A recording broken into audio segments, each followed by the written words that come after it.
All right. Text. Let me see if I can call them. All right. Let's see if I can call them now.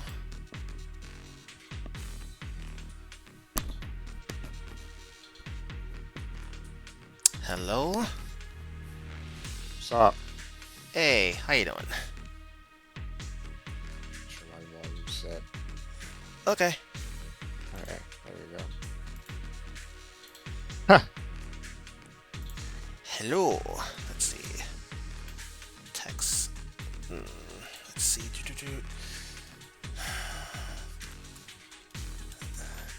Lazy discussion. 2.0.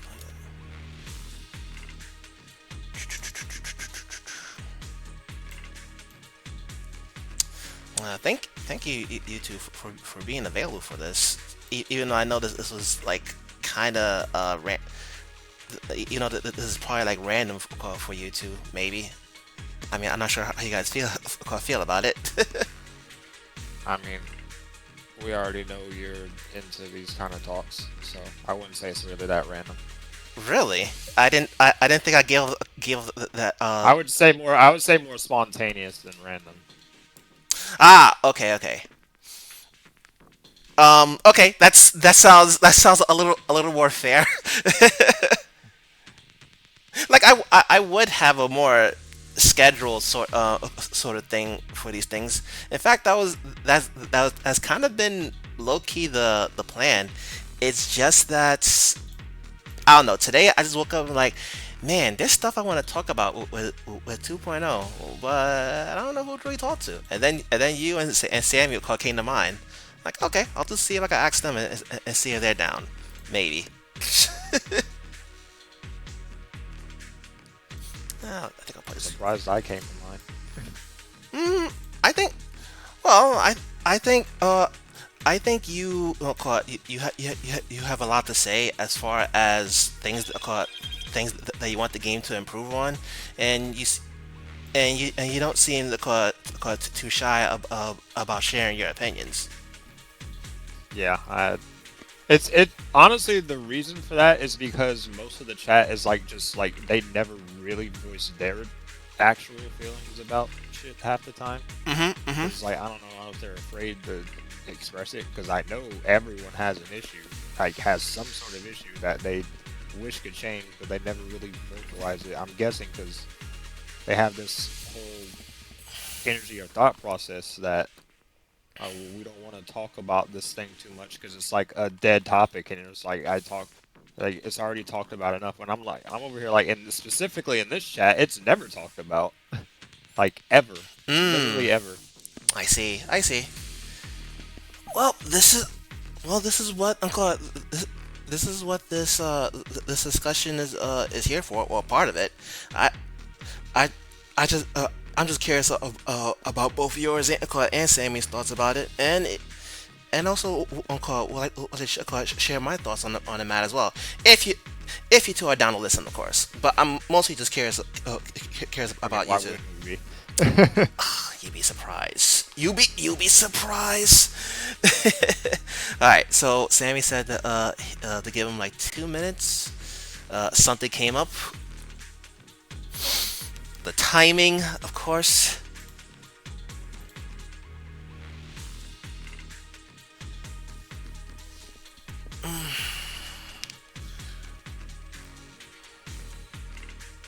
It's whatever. I'm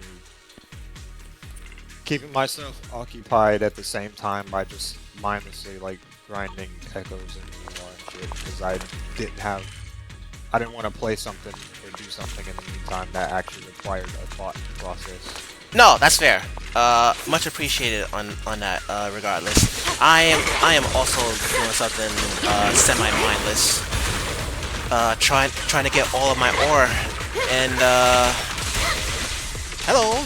Hey, Oh, wait, cannot hear you guys. Give me a second. Okay. Hello, hello. Hi. well, Yo, what's up? I can Nothing hear you much. guys. Awesome. I Yeah. guess let me see if I can get out of this area over here. So that way it'll be a little. Fine. I guess I'll move. I guess I'll move further away. All right. Now, yeah. Let me see if I get to somewhere a little more quiet. Let's go over to Phelan Heights. Should we look at your stream, or like is it just a discussion on Discord? What are we Uh, supposed to do? you could do both, actually. But it's all up to you. This is mainly about this discussion. But if you want to look at the stream, you're more. I mean, the stream. You look at the share screen. You're more than welcome to. Speaking of, let me see if I can try to set that up right now. There we go. It had a, it had a different character there that that's we call it Oh, Cooler probably would not appreciate when one go guns blazing at the intro. I'm dead. But Let's I see. do have. Wait, Color. Can you say something? I don't think I can hear you. Something. Yeah. All right. There you go. But yeah, I mean, I have the game on my side, so I just came out of work, so I was just going to do my dailies, so I can just do my thing and talk with you guys. Just gonna be chill. Okay, up to you. That's fine. Um, Yeah. so let's see. So first off, thank you to for coming by. Much appreciated. This stream is even though the stream mostly about me, playing my own Hoyo games, this moment right here is about discussion of Zenless Zone Zero 2.0. I am rocking, and I am with. Which one you two should start first? I can go ahead. Mm-hmm. You guys can call me Sammy. I'm a TV lover, so that's set a good tone, I guess. Mm-hmm. There's not a lot of us. I know Rocket, you love it. Color, you hate it. It's fine. But yeah, I really enjoy Zelda Zone Zero. I love the characters, the designs, the visual. I think it's definitely my favorite gacha. I mean, it definitely went down. I'm gonna be honest right now with 2.0, but we're gonna discuss about it. But yeah, I'm just a ZZZ enjoyer. Um, I love watching you guys talking about it right now. I didn't expect to have a discussion about it, so yeah, I'm hyped to see what do you guys thought about it. Even though I've seen a lot of videos already about um, content creators talking about it, so yeah, I think just between us because we are D1's mostly D1's audience. I think it would be cool to see what you guys think. So yeah. All right, quite the introduction, but I love it, especially the part about the TVs. Now, Mm. now then, your turn, Ilya or Cooler. Okay. So I'm Ilya Kuller. Most people just say Kuller because they can't pronounce the first part of the name Guilty, whatsoever. guilty, guilty as charged. Uh, No bail. Zenless is my favorite Hoyo gacha game right now, but it is not my favorite gacha, and I criticize everything I play against it, so that's probably why Rocket wanted me here, because I'm a lot more on the critical end, on like discussing anything these games do, because most people that I'm surrounded with are like more on the positive end, and they never really criticize the games for what they could do, so I like to kind of challenge that sometimes. Yeah, I am a TV hater, but it's mostly because the prophecy quests ruined my entire perspective on it, and that'll never change. And I hate that quest. That's my passion. You know what? And I'm That's so glad that if there's one thing that 2.0 introduced, it's the tickets to auto clear stuff, because I finally completed that quest with a press of a button, and I was so happy to see it gone from my quest list. Never nice. again. Let's go. Now I didn't even know that. That's great. I do want to clarify one minor thing is that the reason why of course I invited you is not just because of course that you feel you're more critical, but I feel like you just like just like how me and Sammy and other people, you got the reason why I invited you is because you are passionate about the game. You want the game to succeed, just like how most other people would like to succeed. Now, granted, the stuff you may say may not be nice to people's ears, but that's fine. It's just a bit of honesty, and sometimes people need to take a time or two to sort of digest that honesty. Whether how big or thick that honesty is really up to them. But I invite you because you also you play Zenless Zone Zero. You seem to be enjoying the game of what it at least is offering you. At least to the point that you're still at least called playing. So yeah, that's pretty much it. I also invited Sammy because they also enjoyed the game. Uh, they also are a big fan of TVs. As he said, that there isn't a lot of us. We are getting slowly oppressed by the vocal people, but it's fine regardless. I'm not gonna try to make a uh, let's see, a division from the intro. I'm just saying that we all have our viewpoints on how we see the game, and now I'm just curious about what of everyone's thoughts in it. So I guess the first topic is that generally what do you guys think of the anniversary part of Zen Zone Zero? It's okay. It's so I've experienced a lot of anniversary and gotcha games in the past. Uh, so relatively, I do like to compare it to other anniversaries. It's among the, it's like above the average. Like it's better than most, but it's obviously not the best, as some people want it to make it out seem to be. Because I'm assuming they say that because they've never experienced other anniversaries from other games. Some games do like insane anniversaries, and also there are plenty of gacha that do like half anniversaries, like like 6 month every 6 months and whatnot, because they just do that. Whereas none of the Hoyo games ever do that, and I don't know why. Okay, and interesting. Now, what's your thoughts there, Sammy? How do you feel about it? Yeah, I tend to go with the same lane with color. I think it's okay. I don't play a lot of gacha games. I think, for example, one gacha game that does incredibly like in terms of anniversary, like they even have like half anniversary. It's Nikkei. Um, Caught. I know I play this game on the low, but this game like give you like insane amount of pulls. I think it's like even more than any Hoyo games. You guys can Mm, correct me, but I think honestly I don't have any for especially Zenless. I don't have any expectations for anniversaries because I do spend money on the game, so I don't okay. really have like this. I don't really. I'm not looking for an anniversary to get something. If I want a character, I will get the character. But with this economy, right? Things change. So I sometimes do skip characters, just like Hugo. Um, before, like, let's say like when Zone Zero came out, I was like, oh, I'm gonna get every character. But now I'm trying to be a little bit more mindful where I spend my money. But if I really like a character, I will get it. So when the anniversary came out, right, we have a new agent standard rented. Mm-hmm. We have W engine for free. Like these are all like appreciative um, that I take. It's just like, oh, it's kind of like a freebie to me, right? And me being a player for a year, well, it's not even a year, it's 11 months. Mm-hmm. I just take it as it comes.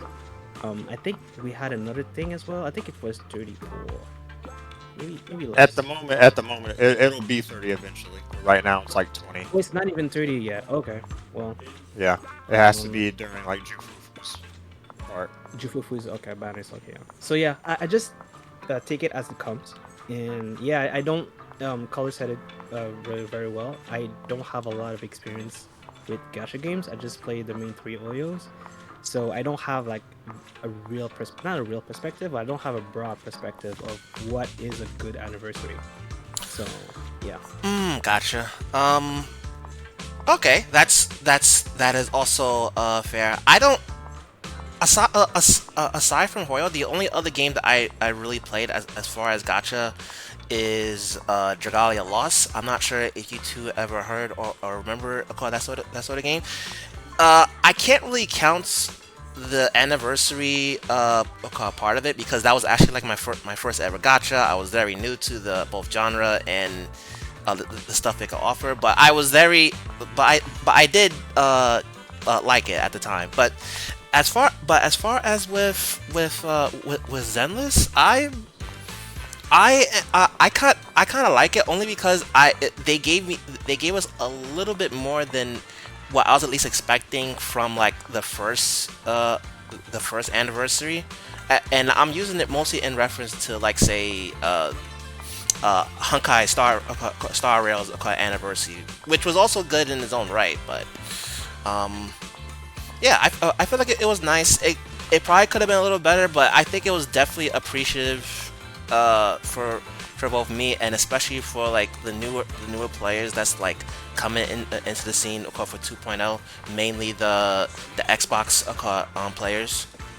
N- now I am, but I'm curious on something. So is the reason why you both feel like it's like acceptable or somewhat underwhelming because of the polls or something else? Like what is what is the reason for this? It's quite a lot of things. Like the pools are one thing, but it's like a lot of anniversary patches have like really cool things to do within the patch that aren't tied to the patch update itself. Like it's tied purely to the anniversary and whatnot. Um, so like the 2.0 update that came with Zenless isn't technically a part of the anniversary. It's a part of Zenless itself. Like that patch would have came anniversary or not, but like some games have entire new game modes they introduce during the anniversary update, or they do like massive improvements to the game overall because it's the anniversary patch.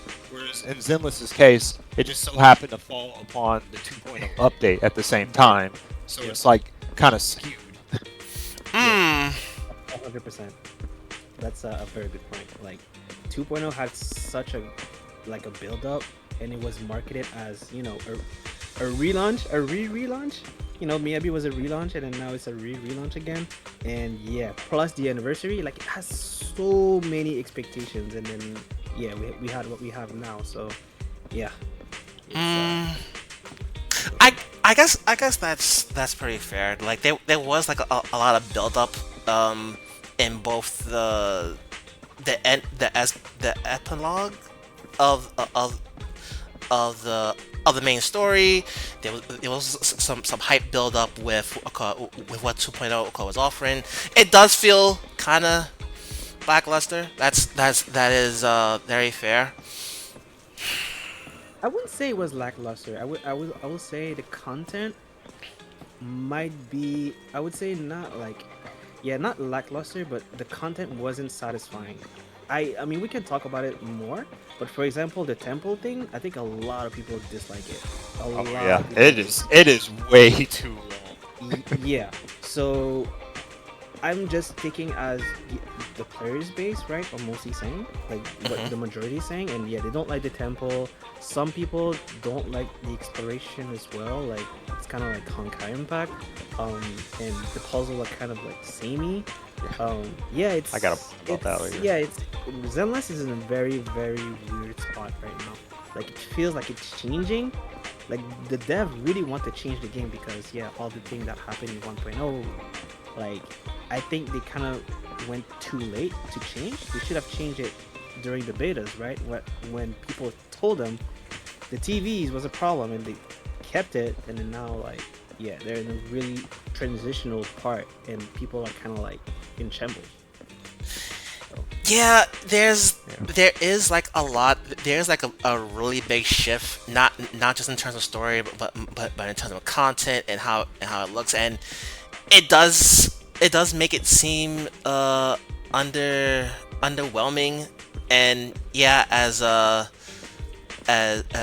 Sammy and Cooler pointed out, yeah, they are just people that don't like the temple, the management system.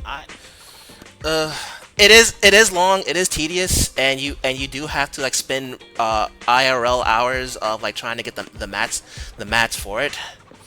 I don't think it was ever mentioned or hinted at what the temple supposed to do prior, right? Like it was. Nope. Yeah, okay, so I can see this as being a big surprise, a big slap in the face, a bit like, oh, what the fuck? Yeah, it was a surprise. I mean, Colin, did you hear Temple beforehand? I didn't hear anything about that. What was that?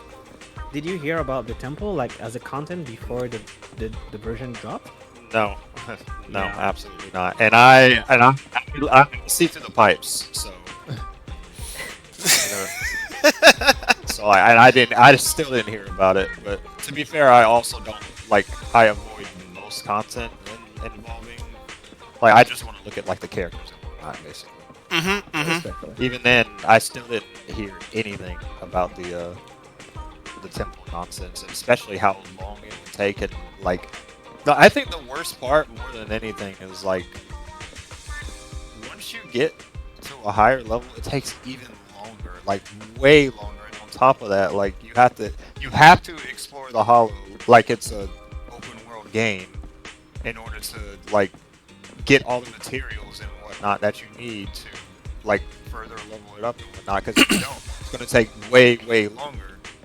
And on top of that, like there's also the side missions that also force you to go into the exploration hollows. Which, by the way, I actually like the exploration hollows a lot. Like, I think personally that's one of the better points of the patch that I personally prefer. But at the same time, it's like when it's tied to that new temple stuff, it kind of ruins it. Because I like going in there, getting all the stuff and like exploring and all that, and then when I'm done with it, I'm done with it. I don't want to have to go back in for any other reason, basically. Of course, yeah.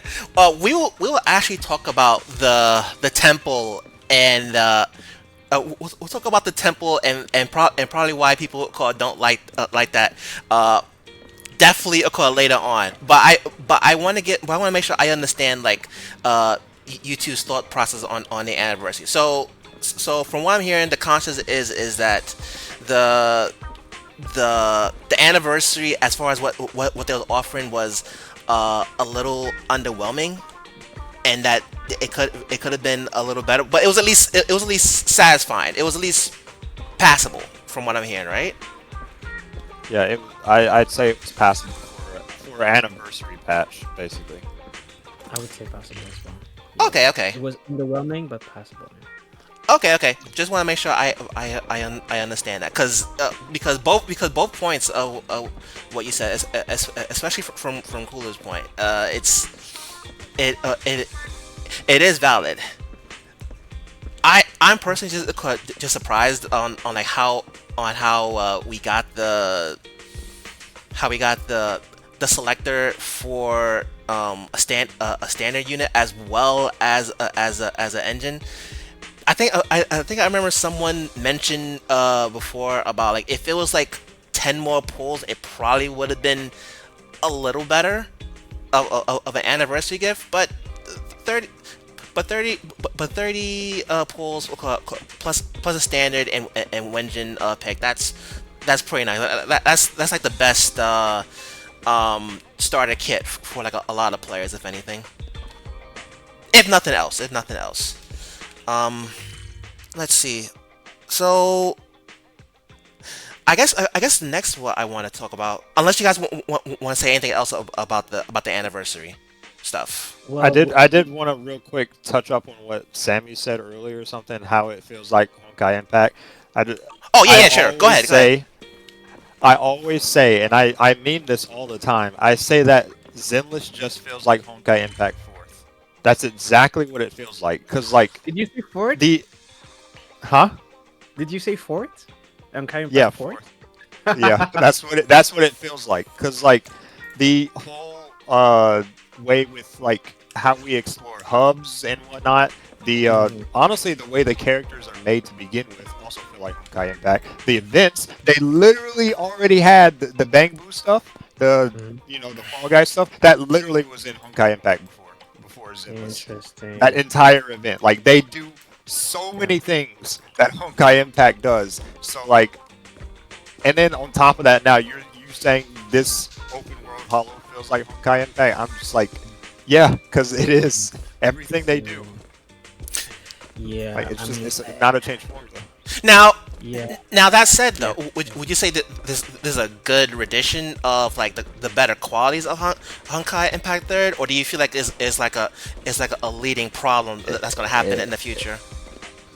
um, Cause I hate to say this because go ahead, you can be with honest. That's it. Hey, man. That's why we with the have you way here. with the way the HP inflation has been going, it's not a problem now.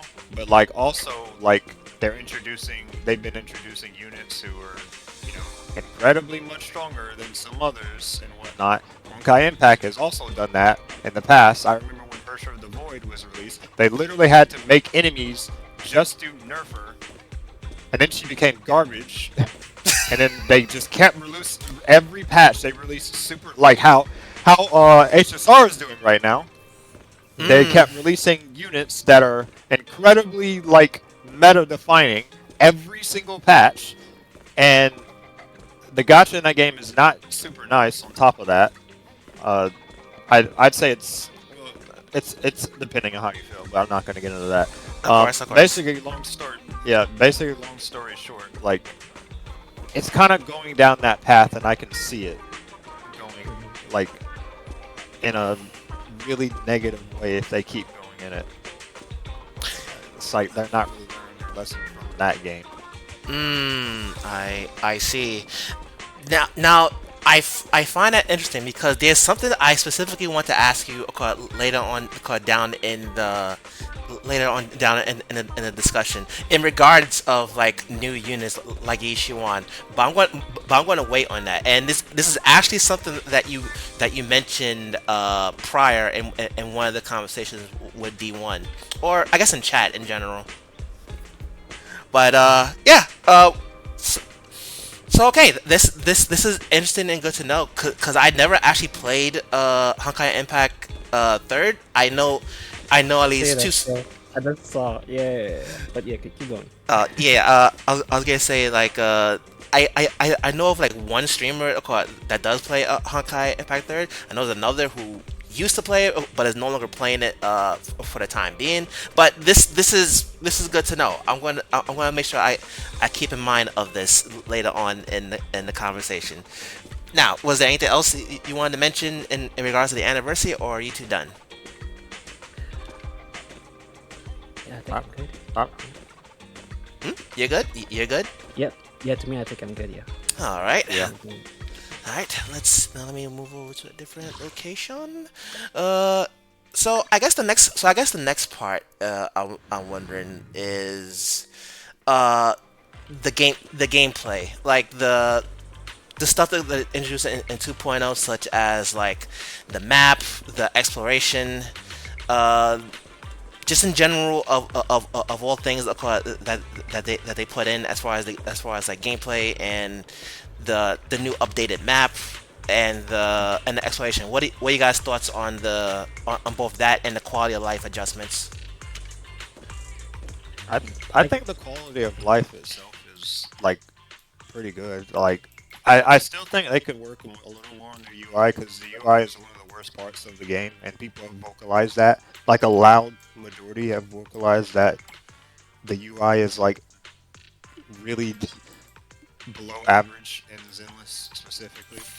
Like the way you navigate the map and the menus, and they have too many menus to navigate through and whatnot. And the map is still like really clunky to deal with, but it's definitely improved. And I like that they added the mini map and the overworld map. Like I like how they changed that. It definitely makes navigating a lot better. But there's still going to be an issue because already we're seeing it with there's too many areas to navigate through. And if you try to do like the quick nav, it's actually not quick at all. You still got to find where the hell you're going. Like the way they do the map, I feel is just kind of not gonna work the way it is, especially when they continue to add areas. to it, especially like all those useless areas that you never go back to, except for when Mm, the game forces you to. Like Uh, the like what? place where you did the initial Bang Boo event, also like Astra's Theater and whatnot. You Oh, never go back there. Oh yeah, You never ever go back there unless the game forces you to. that's I mean, It's like that. Yeah, that's that place being on the map is like kind of annoying. I can see why it's there because you're gonna have to eventually go back there for certain things. But that's my issue is like they're gonna keep adding places like that over and over and over again. Same with the hands place. Like all oh those yeah. places, you never ever need to go there for anything.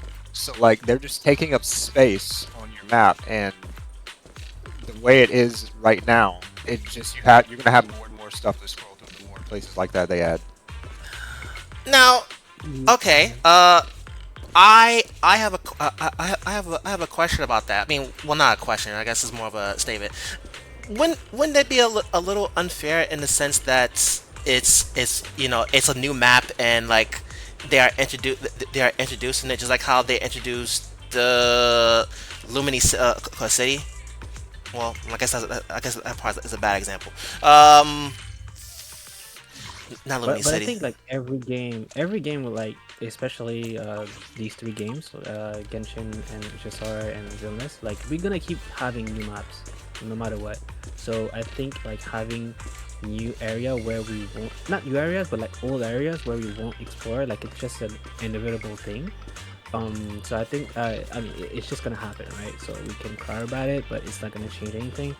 But I think what are the most thing that I kind of like, even for me, who's like a big zealous like blazer, like even like the presentation of the UI is, I agree with Colin just said, it's actually worse to me. When I open the map, for example, like there's two ways to traverse from an area to another. Like you can open the map, just like seeing like in 3D like holographic vision, and then you have like where you see all the cities, like all the area you can traverse to, and just seeing like the arrays of all the areas is kind of like very, to me it feels like too much noise. Like I feel Mm, like the way it was before, it was a yes, it was a bit more, it was complicated, you need to scroll more, but it was more let's say subtle. Like we didn't see like all these cities right in front of us and then choosing. I feel like even for newer player it might kind of scares them. Like I mean I'm talking to me, when I look at it, like it feels like too much information in front of my face. And yeah, even like the map, just opening the map, I will say one thing that I kind of disagree with Color. um I think like moving to an area to another, like I feel like it's kind of faster. For example, if you accept a quest and then you just click on it, it will get you directly, like it would point you exactly where you need to go. You just press a button and then just you go immediately. Like there's no, are you sure you want to go? It just immediately, like it's kind of fast. mhm, But I mhm. do feel like there's a lot of things that kind of, it makes you go to the same place but in different ways, and it's kind of like cumbersome. It's too much clicking, or like you don't know which way is faster or less annoying to go to that place. It's really like they trying to open world this game. This game is not open world, but it's Not trying to yet. be like Not yeah, yet. it Well, feels like it's open zone even right the now. UI, The way they're doing it. yeah, even the UI, like when you open, like when you hold, I'm playing on PlayStation, but when you hold like L2, like it opens a roulette. Like we didn't had that. I mean, we had it, but it was like on the down right side of the screen.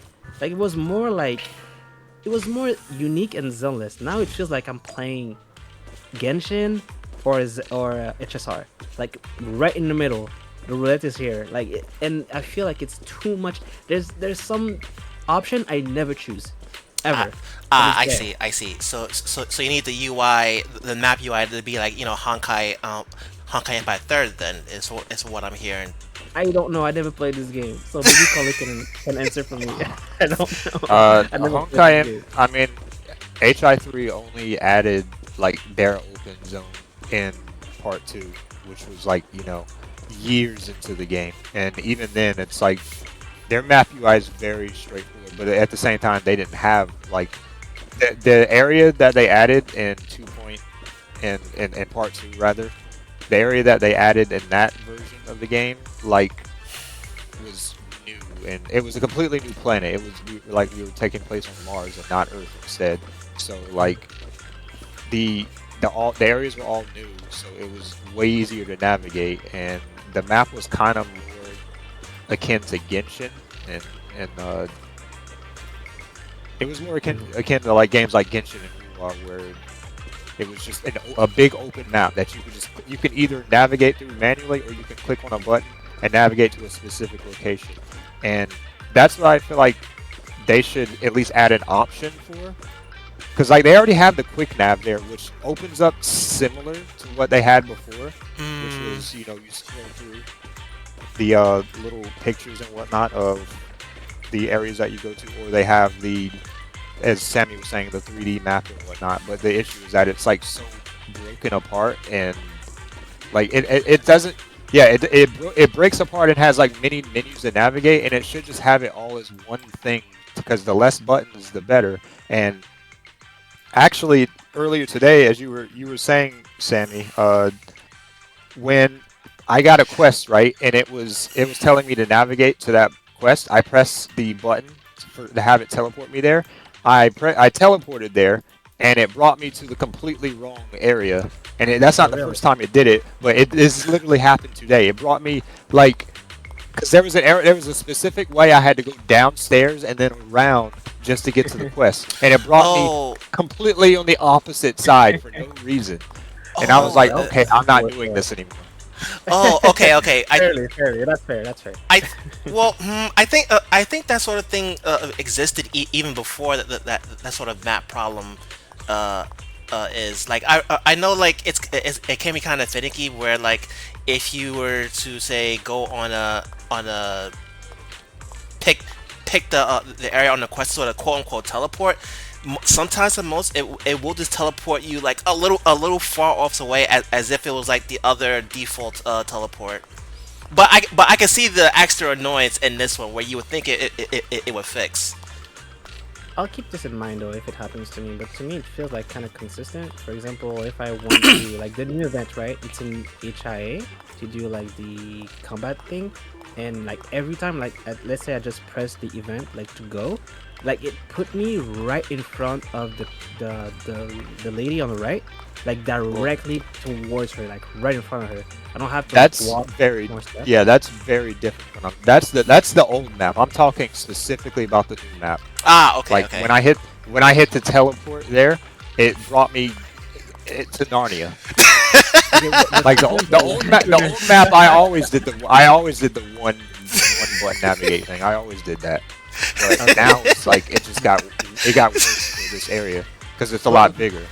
The absolute gotcha. yeet. But let me ask you this, like just to be sure, like we're talking about the same thing, color. So when like there's a quest, right, and then you press in the quest, and then it shows you where it is, like, and then you press again, like to go, right? Does it push you right in front of where you need to go, or you still need to take a few steps, or like to Narnia, just like you said, it kind of brings you to an unknown I don't location? care. I don't really care if I have to take a few steps. That's like whatever. The like in the old map, you know, when you got a new quest, you could press. Is it V? I think it's V. I don't know. You press a button, it brings up the map, and then you can hit go, and it brings you right there Yeah, yeah, yeah. to the area. But it's specifically in the new map. If you do that same thing, it has a very high chance of bringing you to a completely off teleport that Oh my is god, we nowhere have near the RNG location. here. Oh no. Because it Uh, depends. It's. I think it like thinks it takes a teleporter that's on the map, and it thinks it's closest to the location because of where the teleporter is and where your quest is. But the issue is that it is like you could have like stairs or a barrier or like off-put paths that you have to get to that location. And because of that, like for instance, I had to go down the stairs because there was no elevator or anything where the teleport took me. So I had to teleport to the stairs and go down the stairs, which was the only way to get to it. Which I don't know why it put me over in Narnia to begin with. yeah, Mm. that's a good one. Yeah. Uh, I mean, if it's the only way to get there, then I understand why they put you there. But yeah, yeah, that sounds very annoying. Are you gonna send a ticket for that, or like? No, I don't. No, I definitely do not care enough. Fair I enough. don't. sorry. I don't know that I, the energy was telling you prior, but you know what? I I feel think you. Nah. I think there's worse thing we can send instead. Ah, Yeah, like it. I rarely, very rarely send tickets. Like I never do it in Genshin because you know they ain't gonna listen anyway. Anyways, like True, true, true. when it when it comes to like, I don't really do it unless it's a super big major issue that I feel like they should absolutely be aware of. But even then, it's like those issues are usually the issues that the player base are actually like talking about when I. So it's like me sending a ticket won't really do anything because I'm just like, yeah, we're aware of the issue. We're talking with the dev team to see if they can work with a fix on it or something like that. If they even say anything remotely like that to begin with. mm, Like this little map thing is kind of nothing. I could just click on the teleport myself. It's not a big deal. gotcha. And speaking of the map, from what I'm hearing from both is that the map is at least going in the right direction, but there's problems and issues with it. Like it's too clunky, or like it can be more of a pain to kind of navigate through. For some people, but not all. There is there's particular issues with it, but it's at least in the step in the right direction. In primarily, I think my own issue, my major issue is that there's too many sub menus to get to a place. Just Yeah, give me pretty a much. few or just one way, Okay. and make it less. I mean, that would make me less annoyed. So yeah, that is my main point. Okay.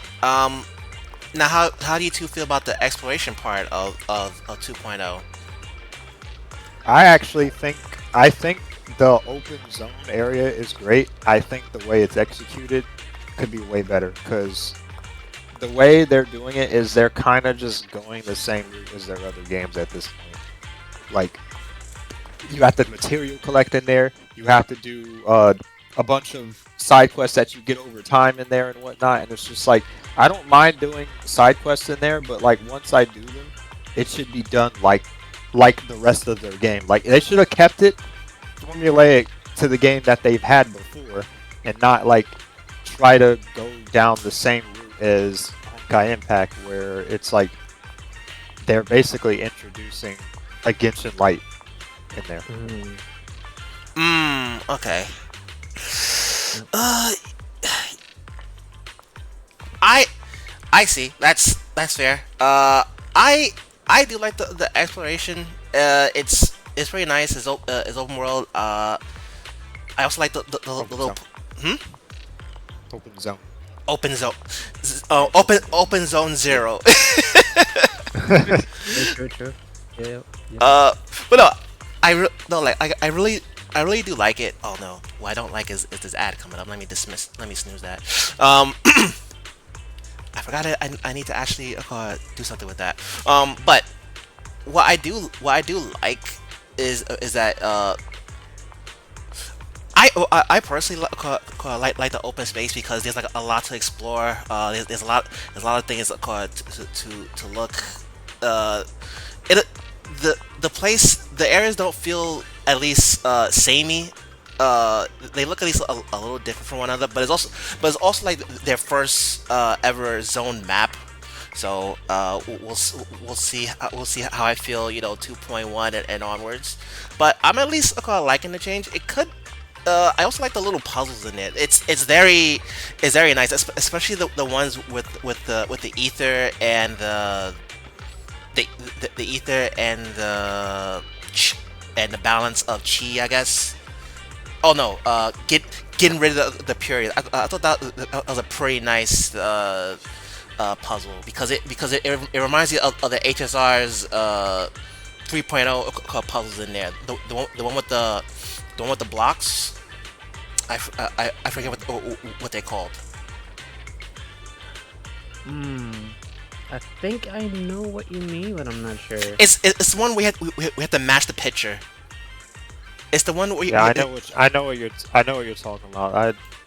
I think that one's the best one of the puzzles that they've done. I think the other ones are kind of like whatever, because all you're doing is running around and clicking on things to make other things disappear. hmm That's kind of whatever to me. It's just an obstacle to get past. It isn't really a puzzle.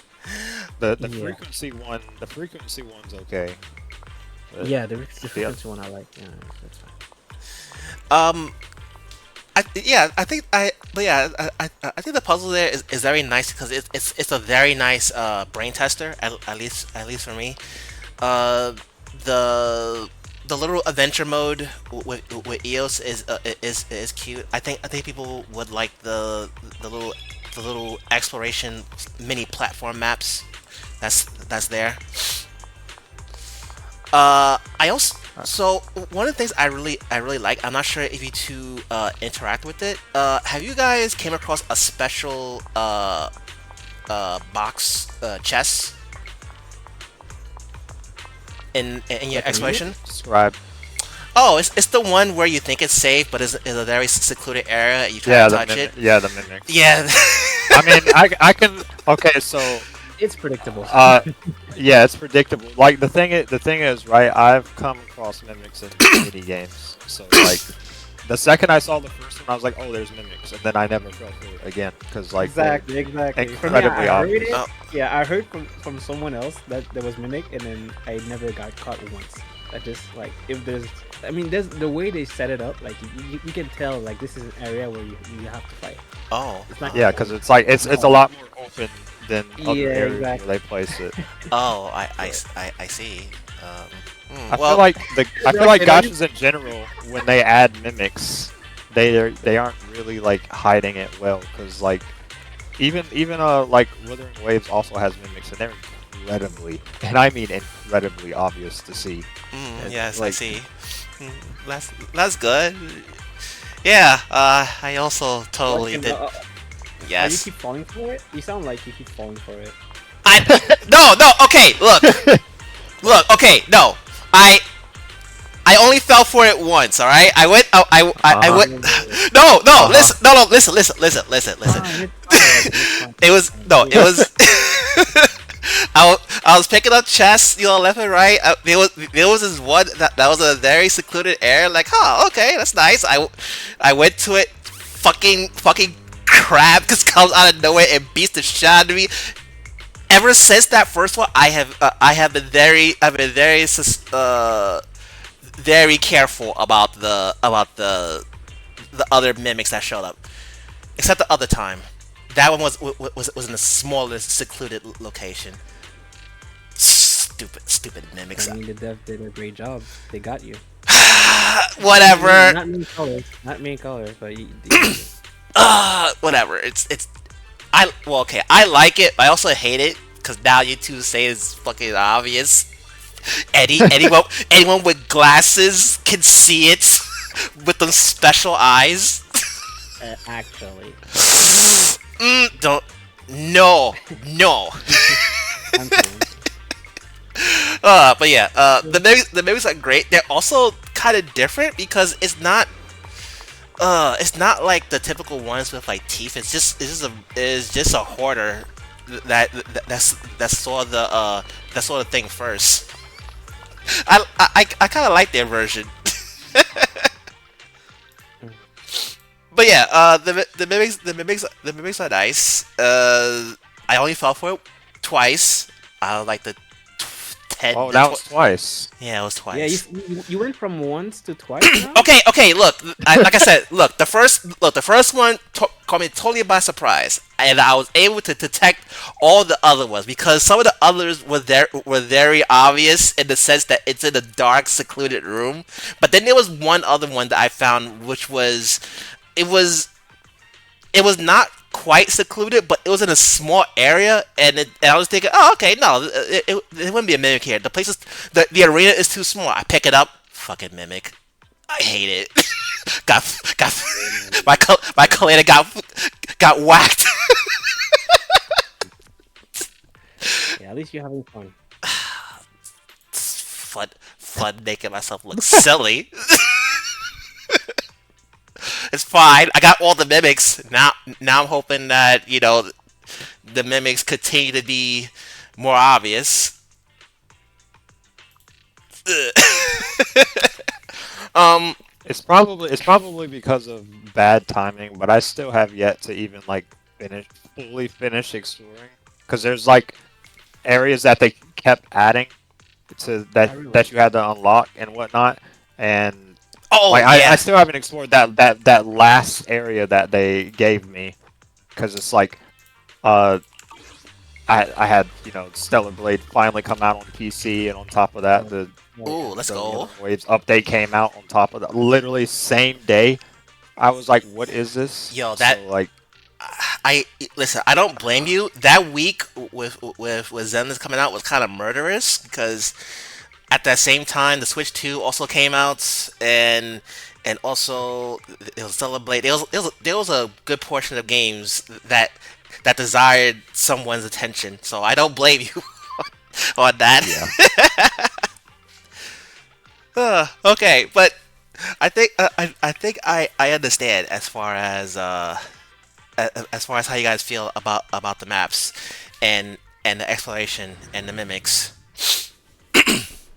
Well, I didn't say my part, but Oh wait, I oh, do agree. Well, sorry. I'm I think sorry. I'm I'm not sorry. gonna. Continue, please. I No, thought you. I'm not gonna take too long because what Color said, I'm actually sharing what his sentiment. Like, I actually like it, and I'm starting to being less bitter about not having the TV anymore. But I mean, they in the story, right? They already like kind of made an excuse, right? The proxies do not need EOS anymore. So I'm kind of like, accepting it and then moving on, right?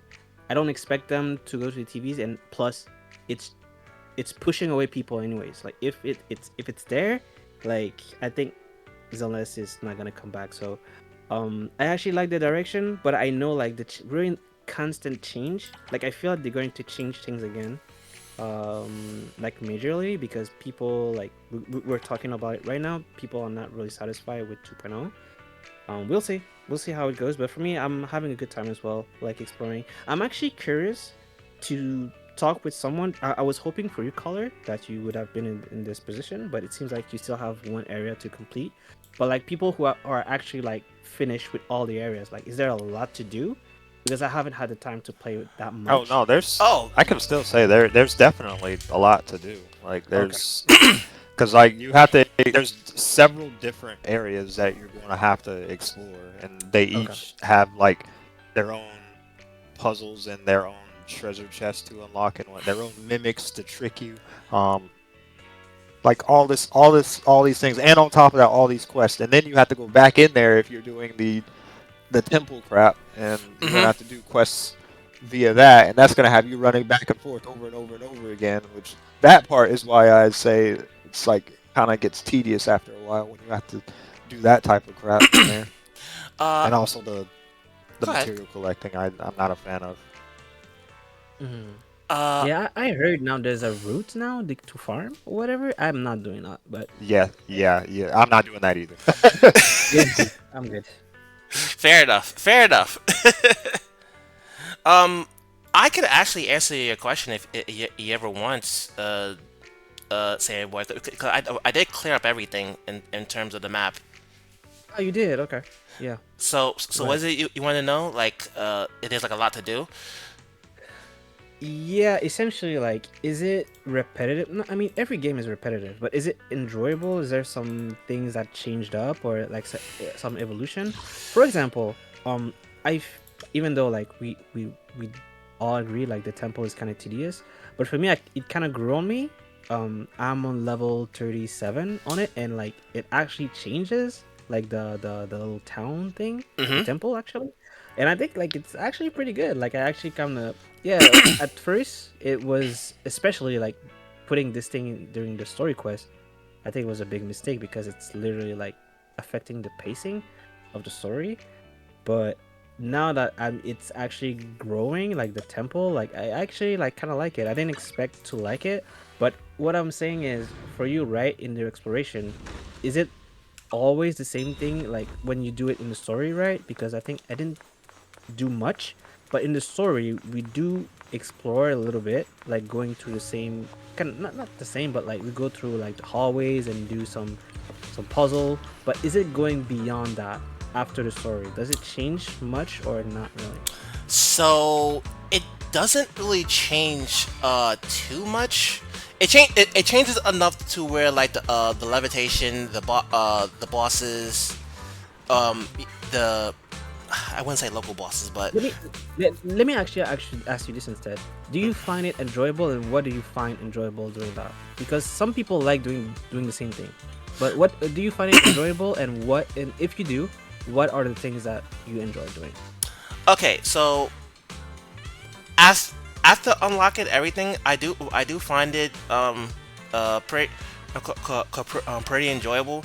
There are a lot of puzzles to well, let's say a lot.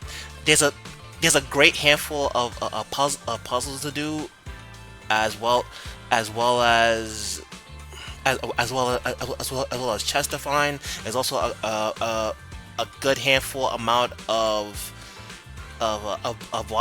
bosses to kill in that area. Like they will be about like one to big big boss and like every area, including the one that's they have to unlock. The map itself does not change dramatically all that much, but that's mostly because you are still in the former area of like the Hollow. I don't think that it won't be anything different until maybe like 2.1 onwards, and the new places to look out for are actually not locked, but like they're locked behind quests. I find Mm. those, and I find some of those. Oh, another reason why I really enjoy it is because of the side quest that comes with it. Uh, it's really nice. It's it's nice. You get to interact with like several NPCs. Not not a lot of NPCs that they may know or recognize, but you'll at least hang out with like one or two. Most of the NPCs are still like more or less nobodies, but the story itself, the interaction itself, is interesting. I think I think a lot of a lot of what they're just trying to sell right now is just like it's an exploration, and like it's not gonna be too different because I think they're still sort of testing the waters of like how people feel about it, and then they'll make some adjustments, 2.1 onwards. That's my prediction about it. But all in all, I really do enjoy it, and I hope there's more explorations to happen in the future. Now, I do share Cooler's sentiment on like the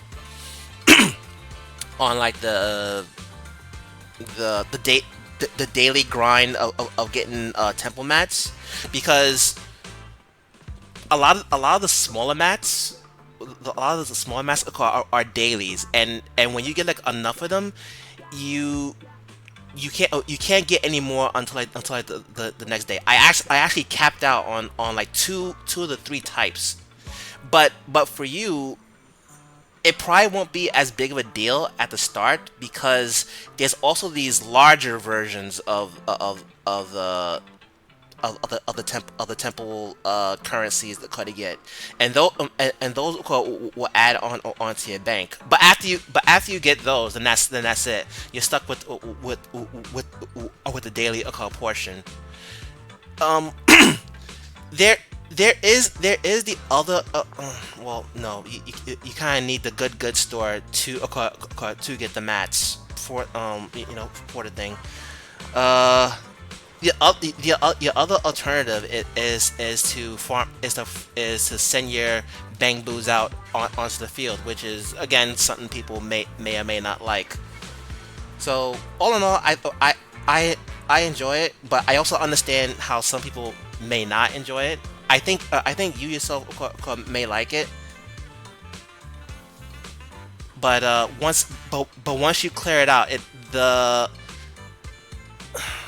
let's see, once you do all the quests and get everything, there is little less to really go in there unless you're like going for the daily match, like Kuller said. Gotcha. Hmm. Yeah, sorry that was very long-winded. I mean, I did ask like your entire enjoyment of the area, so yeah, I've been taking my time on it. I haven't had the time to play a whole lot in the exploration, so I do look forward to do it because I think we have new games coming out and patches still coming out, so I have to do it at some point. Hmm. Hmm. That's all be fine. Gotcha. Well, hopefully you do enjoy your time of exploration. When it comes to that, Sammy. Uh, Now, was there anything else you guys wanted to share or discuss as far as the maps and gameplay of the exploration? Okay. All right. So now let's move on to, I guess, the juicier part of the discussion.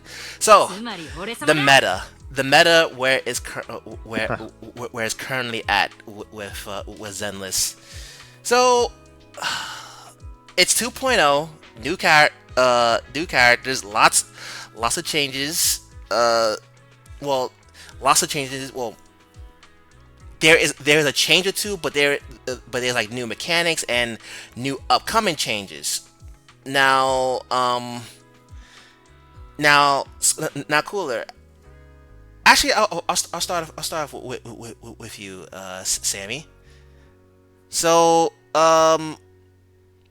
have so have you done the Shinryu and Deadly Assaults by chance? Yes, I did. Okay, and you already done. So that means you also already done with 2.0 story, right? Yep. All right. So now I want to know your opinion on this. What is your thoughts the on Yishuan? No, actually no. Before that, what is your thoughts with the mechanic called miasma? Um, I mean I have the character. I have Yishuan. Mm-hmm. So I never had any problem. I think most of the commotion right now is if you don't have the latest character, miasma fucks you. I never tried to not fight like a miasma without Yishuan. So for me, it was just like a walk in the park. But from what I saw, like I didn't watch a lot of videos about it because honestly, it's just like people are just farming. People are Oh, just farming views and stuff like this. I don't really pay attention too much, but from what I saw in tutorials, if you use, and you can correct me, Caller, because I know you're really meta. I think attack agents or stun agents can reduce it significantly, like the miasma bar. So if that's true, then I don't see it being a problem. Like it's just essentially they created a mechanic for a new character. Like that's how business work. So I understand like it's going to make it harder if you don't have Yishuan, but it's not impossible. You can still get to what you need, right? The end game, and even like when you do the end game like fully, you get like what 2 or 3 pulls. Like it's not even like worth the energy to create a drama if even if you can't fully clear. mm-hmm. So yeah, I don't know. To me, it's just it's not a problem to me. But yeah, like I said, Yushuan, I use her. I have her engine. And yeah, it's just like super easy. Like I think Deadly Assault with like specifically against, I think it's the first enemy where like that has the miasma. I think I did like 50k score with Ooh. Yushuan. So yeah, like it clearly like I'm going overboard 20k, and I don't even have Mindscape on her. Like on any, I mean I have M6 Panda, so maybe that helps. M6 But I don't have Panda. any Yeah, M6. Like I don't know what's his name again. Pen something. But anyways, I play I see. I play Yifan and Panyandu. and the panda and what's her name Astra. So it completely destroy like the I mean it doesn't die, but like 50k. Like I'm going overboard with 20k. So I feel like even if I don't have Yishuan, I feel like it's possible, but I never tried it because I don't have time to play like that game that much. Like doing a lot of deadly, so I just do it one time and then I move on. Okay, So yeah, gotcha, gotcha. Now, Color. Now, I remember a conversation with you before, like months ago, where you mentioned about Hoyle uh, creates a problem and then sells you the solution. Do you feel that? Do you feel that the miasma is this sort of thing? No. No. Um, Oh, okay. Interesting. well, no. First off, I want to go out and really quick say with what Sammy said earlier. Hmm. The way you clear miasma isn't just through like attacking stunners. It's through very specifically. It's through perfect assist, okay, ultimates, okay, yeah, and I and remember. and a little bit of stun value as well. But it's mainly those three things that do it. So, um, in terms of miasma specifically, I feel like they're just trying to trick people into like it's a thing that you can only clear with Yushuin, but it's like people have already debunked that immensely by just throw it. I mean, it makes it slightly harder, but some things people don't really realize is that Yushuin herself is also gimped by miasma because the miasma mechanic doesn't just raise their defense; it also raises their resistance and whatnot. So, like, Yishuin ignored like uh, the rupture class specialty ignores defense, but it obviously doesn't ignore like resistance, and them raising their resistance that also screws over Yishuin's DPS as well. So it's not like she can just outright ignore it, and the main thing that it's kind of sort of screwing over is anomaly, but not really, because anomaly agents can also very easily break over the miasma bar. It just like messes with anomaly harder compared to attack agents, because it also raises their anomaly res And pretty high. that's interesting Uh, considering that I remember trying to do that. I remember trying to kill one of the enemies with an anomaly team, and it felt so much harder to do compared to my Corin and Ellen. But I did felt like it was a countermeasure to to to anomaly. it can anomaly can still beat it. Anomaly's broken as all hell. Like just anomaly being as broken as it is makes it still plausible to do. Like even if they have to if they want to counter anomaly, they have to counter it way harder than that. I think they're just afraid because people will get up in arms if they do something like that. But they've already done it in Honkai Impact. Let's not forget what I said with Harsha the Void. But like the main issue is the main issue is that the honestly the boss is just too easy.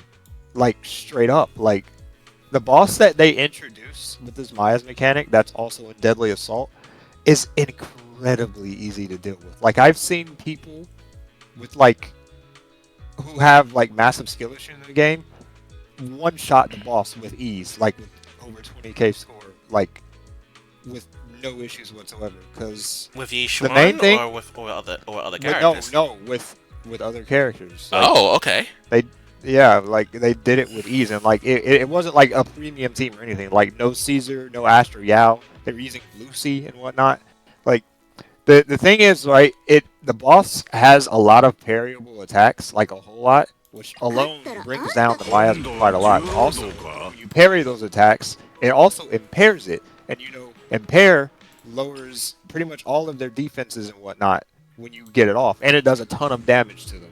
So that also like also the deadly assault score, the performance points also goes up when you do that crap. So it's kind of insane that they introduced this boss.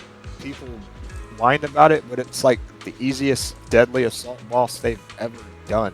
Like, if we're talking about more egregious crap, like more catering, let's talk about like I can't remember his name. The dude who summons the giant arm. You have to use Oh, anomaly to Bringer. break it. Bringer, yes. Yeah, yeah. He is egregious. Like, dude, bringing attack agents against him, no. Unless you have mindscapes, you are going to have a horrible time, like an awful time. Like, oh my god, he is so obnoxious. Let's be real, he was heavily catered towards not only Anomaly but specifically Miyabi, even though she definitely didn't need it. Let's be real, that character did not need any catering. But they brought a boss to heavily cater towards Miyabi, and then and because of they catered to her, he became one of the most like obnoxious bosses to deal with unless you have Anomaly. But most people have Anomaly, so they don't really notice this type of thing. But I do because I've strayed away from that archetype. Yeah. How is it your Ellen? Was it with Bringer? I have like I tried her a pre buff, and it was the worst thing.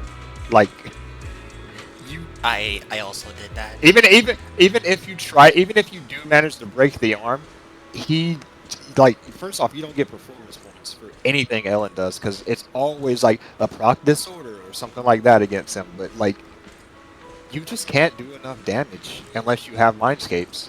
Like, you just can't unless because like also with Ellen, I don't have lighter. I might have considered getting him, but I was like, well, Jufufu is probably going to be more universal than lighter is, so I unfortunately had to skip him twice now.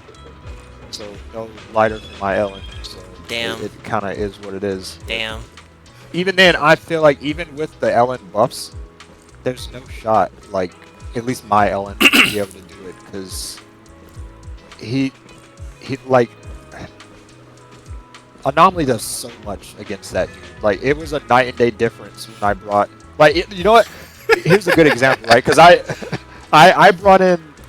So you know how Yanagi, of course we know Yanagi and Soldier Zero Ambi, same damage archetype. Well, not they're both lightning. I cater to my Ambi so much harder than I cater to my Yanagi. Like, so much harder. It's not even close. I actually, you know what? I got one gear set for my Yanagi, and I never changed it since I got it, ever, because Anomaly's just that strong. And I changed I like super farm for Ambi, and when I brought her against Bringer, she couldn't even break the hand. I brought her premium team, Astra, Trigger, and her. She couldn't even break the hand. It was that bad. Like, in order to break the hand, I had to have, like, energy and had to get, like, multiple aftershocks in the hand and whatnot. She couldn't even do it. Then I brought Yanagi, she broke it in one disorder. I was like, this is stupid. Absolutely tragic. Yeah. SMB, like, felt very, very niche, I would say.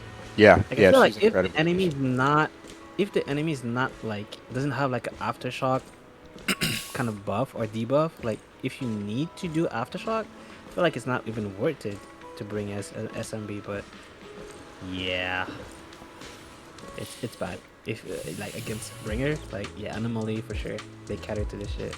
So yeah, I feel like the game for a while has been catering heavily to Anomaly in general, and it's like, but people are okay with it because their favorite characters are that archetype. But it's like, for me, I like game balance more than anything, and I feel like that's probably the worst. That's probably my least favorite part about Zenless as a whole, is that its game balance has gone down the shitter ever since Anomaly was introduced. Like, this is starting from Jane, like not even starting from Miyabi. It's starting from Jane. When she was introduced, she was so much above the competition that it wasn't even close. And then they just kept going and going and going, and then 1.4 happened, and holy shit, it just tilted over.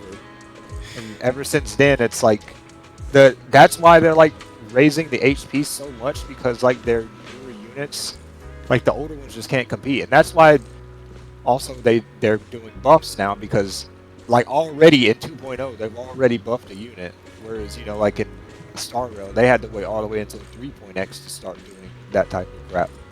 I mean, Like it, yeah. in, Okay, sorry, continue. in terms of like, so I'm just gonna put it in perspective. Like in terms of Star Rail, it has Honkai in the name, so it was inevitable power creep was happening. But in terms of Star Rail, right, the power creep wasn't really that fast at the start.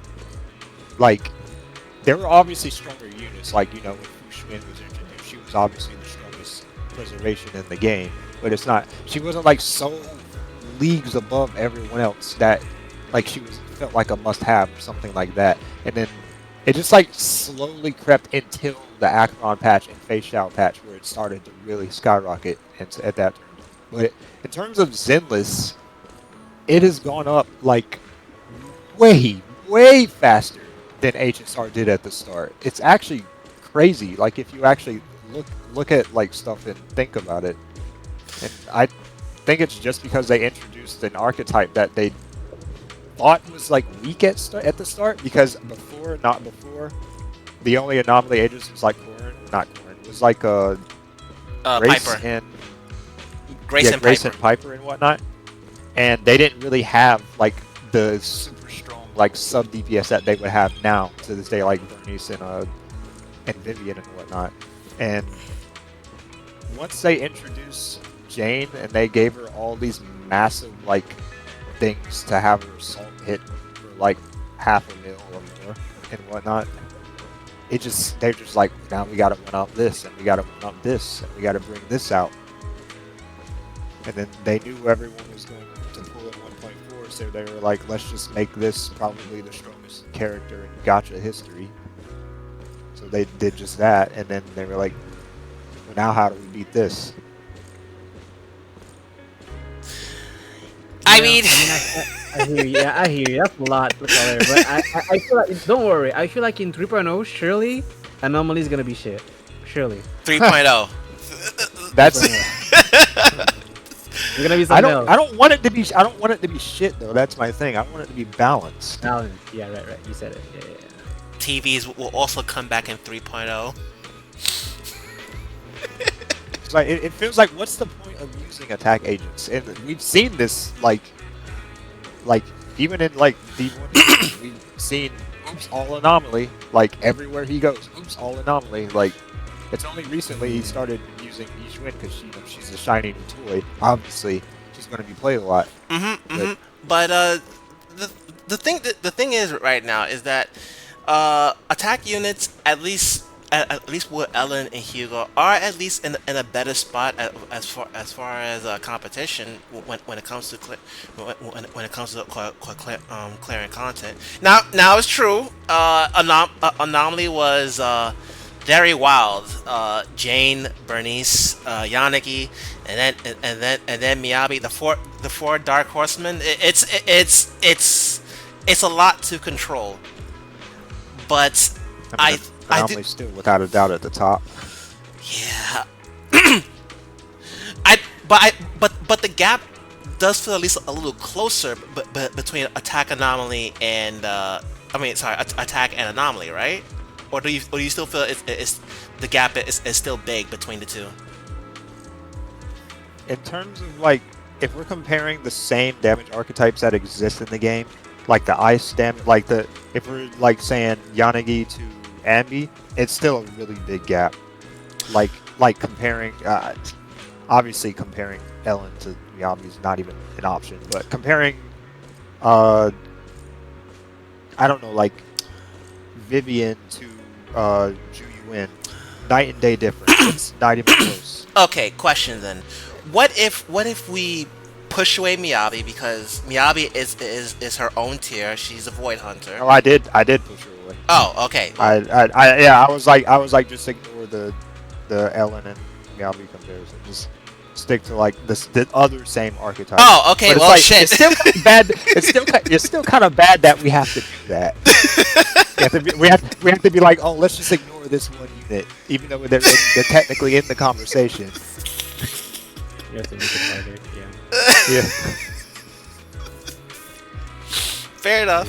Yeah. Fair enough. Yeah. And uh, and and I guess what was even more interesting is that there's going to be two new units in the coming future that looks to be support and another anomaly called unit. Oh my god, Color's fuming right now when he heard that. He's fuming. Another no. But at least it's physic. We didn't have physic for Yeah, like a whole yeah, we did. long time. It was Jane. Well, yeah. My that's my biggest issue. That's another issue I have, and it has nothing to do with Anomaly. It's the fact that they keep releasing the same stuff that we already have. Like they released Hugo. We already had Ellen. They released they released Ambi after they already released Haramasa, and now they're releasing this new Fizz Anomaly. We already had Jane. Like they even if we talk about like just standards, but even in like we had lighter and now they're releasing Jufufu. It's like I get that they do different things technically, but it's like it's still the same damage type, and you're still they're just making you kind of make a choice between these instead of just releasing things we don't already have. And I think that'd be way more interesting because Yeah. let's be real. If you're not swiping on the game, why would you pull this new unit if you already have Jane? Yeah. What? Well, with is it Yuzuha? That's the name. The buffer. I don't know. Use Yeah, anyway. so Yuzuha I is think there's Allison. yeah. Alice and yeah. Yuzuha is a support redhead that has the Tanuki sort of look, and Alice is the blonde anomaly unit. Yeah, me. so yeah, to answer is Color's question, yeah, especially if you don't spend on the game, right? If you already have Jane, then there's gonna be like a beautiful and perfect like Fizz buffer. This feels like it's going to be like a very happy Fizz moment. I mean, I don't check on leaks. I don't know if she buffs everything, but it seems like it might be towards physical, like niche physical, but we'll see. Yeah, we'll I mean, see. they've had a history of releasing a unit and then their best in slot supportish unit in the same patch. They've done that plenty of times before, so I'm pretty sure that support unit's going to buff either anomaly or Fizz anomaly or both. Yeah. It One. kind of like how Astra and Evelyn was, etc. Yeah. Astra though was very busted. Yeah, Astra is just like everywhere now. I don't think if you have Astra, I don't think there's not a moment you don't play her. Like, like in every year we have like a in Hoyo game especially, like we have like a summary of everything you did this year, and there's always like this section where like who's the most character you played, and it's probably Astra, honestly. Honestly, She's mine just was like Envy. MB. Mine was Who? yeah. SMB or SMB for sure. It was SM. Mine was Corin. Corin, what kind of player are you? Well, first of all, I respect you. What? I Oh, respect no, you. no, Like, wait, you hold don't on. crumble- What? You don't crumble on like Jane or anything like that, or even Piper. I actually do have Piper because I actually do have Piper, and I do play her cause as frequently as I can. But a lot of the times I usually been trying to build up and play Corn as much as I can. The the the 5-star that I have that won is actually Ellen, but the but the agent that I play the most is actually Corin. Now, now, Yeah. Sammy, I did not expect that sort of response from you. What kind of player are you? Oh, I mean, no. First of all, I respect it because I mean, there's better options and even better to look at, right? Like Jane. I mean, yeah. I mean, no, no, Anyways, you're right. You're right. Jane is great. Unfortunately, I was not able to get her on her rerun, so I may have to try to get her on the third rerun. We'll see how that looks. But Piper has been very reliable ever since. I actually missed out on her. I actually willingly skipped Jane the first time because I wanted to put more time into Piper, and I didn't want to, and I didn't want to shortchange myself on like rolling, which is good because there was a lot of good units that came out afterwards. I think like Bernice or something, Bernice and Yaniki and all the other good units in between. But I tried to get her on her second rerun, and I was just unlucky. it happens. Classic. Yeah, but yeah, I play Corrin. Like Corrin is one of my favorite units that I do like to play. But I do have others that I play on end game stuff as often as I can. I do try to pull out Piper with Bernice when it comes to anomaly stuff. Excuse me. Fair enough. But yeah. You said your character was Ambi for your unit, Cooler. Yeah, my at least in terms of the recently most used, it was Silver Zero Envy, Interesting. I, So which is ironic because I haven't played her at all lately because none of the content favors her whatsoever. But I suppose that's a given because now they're just going to introduce a lot of things that really suck off Rupture. fair enough, and I'm sorry. Oh, okay, but I think we definitely got got too deep into this topic. Well, we got too deep and it was sidetracked. But okay, that is fair.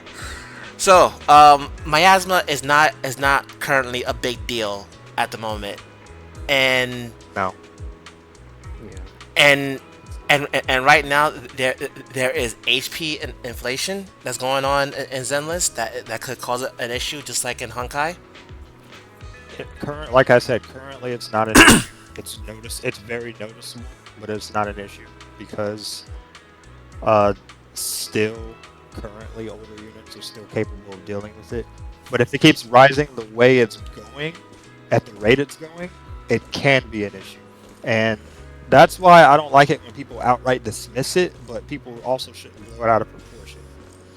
Right.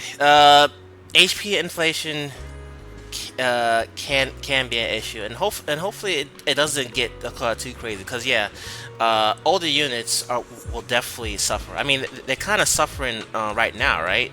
The, Yeah, they had to buff Ellen because of it. Which, speaking of, Sammy, do you have Elden by chance? Yeah, I have every character except Hugo. Okay, now I guess I'll ask you guys this: what do you guys think of the Ellen buff that is now available to? Best thing that ever happened to the game. I love it. I love it. Best, absolute best thing that ever happened to the game. Let's- That's not even close. Not only like I'm not really a meta guy, but I love that they introduced like new moves. I think we already seen it in some modes, but like Well, I we like saw to the see, fist like, blade. okay, yeah, there you go. So like we don't. It's not only a stat buff. Like there's actually like new moves. So it kind of to me, right? It kind of makes me feel like Ellen has like a genuine buff, not just a stat boost. Um, yeah, I mean that's how I feel. I think it's like I think some of her new moves is like 100% crit damage. Like that's insane. Um, yeah, she's great. I think I didn't expect them to actually like buff characters like that. I think they're going to do it or they're going to keep doing it in the future. So yeah, I think that's great for the future for Zelna's. But yeah, I love it. I love how she moves, how she can like literally like she has more resistance to interruption to some moves. She could parry. And and parry, and she parries like automatically. Like that's so huge. So yeah, she's super fun. It's like refreshing to me. Yeah, she does look great. I'm really happy that they did give her this buff. Granted, I would have still played her even if she didn't have it, but it's really nice that they gave her a lot of love and care for these buffs. Like not not just a stat boost, but they also like gave her moves from the void. There's also the parry. It's all very nice, and I'm really hoping that some of the older units, get these buffs as well. I could have swore that Corrin and Billy were going to be like one of those people as well as Astra, but I was wrong on that. But I do hope that say some of the older units do get buffed in the near future. Astra absolutely does not need that. Are you telling I me? mean, you're just going off based off of what the gear that they had. I mean, yeah, but you mean to tell me you wouldn't want Astra to like shoot No. a little Before rainbow? you even finish, no. Honestly, No, Finish, no, She no. does not need I'm anything. kidding. What do you mean? But That honestly, it's overtuned at this point. Yeah. that would be incredible. She's already overtuned as she is. So like, at least in terms of the game's current meta, and wait until the inevitable other support to come out and be better than her is Understandable. going to happen. Un- But for now, she definitely doesn't need anything. oh, all right, fine. What about Miyabi then? Do you feel that? No, don't touch me, Abby. Don't touch me, Abby. I'm Oh kidding. my god. I'm kidding. Yeah, I know you're kidding, but oh my god. I literally just said before that that's probably the most broken character in gacha history, and I'm not exaggerating. I've never seen a character released in the state that she is, and still is, and the fact that people are saying, well, does Yishun beat Miyabi? Like, that's always the number one question they always ask. It's never just straight up, oh, how good is Yishun? It's always, does she beat Miyabi? And the What- answer is no. What does wait? What about Nouvelette? Do you feel like No, not even close. No? Not even close. Because like, Malvika's better than Roulette in terms of DPS output. Roulette's just more comfortable to use. And Okay. has like more better AoE. Okay, fair enough. Yeah. Yeah. It's like I've seen plenty of broken gacha characters, but none never outright defined the entire meta. She's like the Meta Knight of this game. That's a good comparison. She's the Meta Knight of this game. Nice comparison. Yeah. You know what? That's fair. There is actually a character that could be just as strong as Miyabi, but I guess not. So in Dragalia, right? There is this character by the name of Karina. She's a pirate girl. And she words. The thing about her is that she wasn't strong at the start, but there was a point where like she got she got buffed in a way like how older characters get buffed, and the way they did it was that they made her into a buff sort of unit, and what the players ended up doing was that one of the buffs is that she could for every defensive buff she gets, her main skill gets stronger. And what they will end up doing is that they'll put like 2 additional custom abilities from other characters, because that's something that you could do sometime in the game.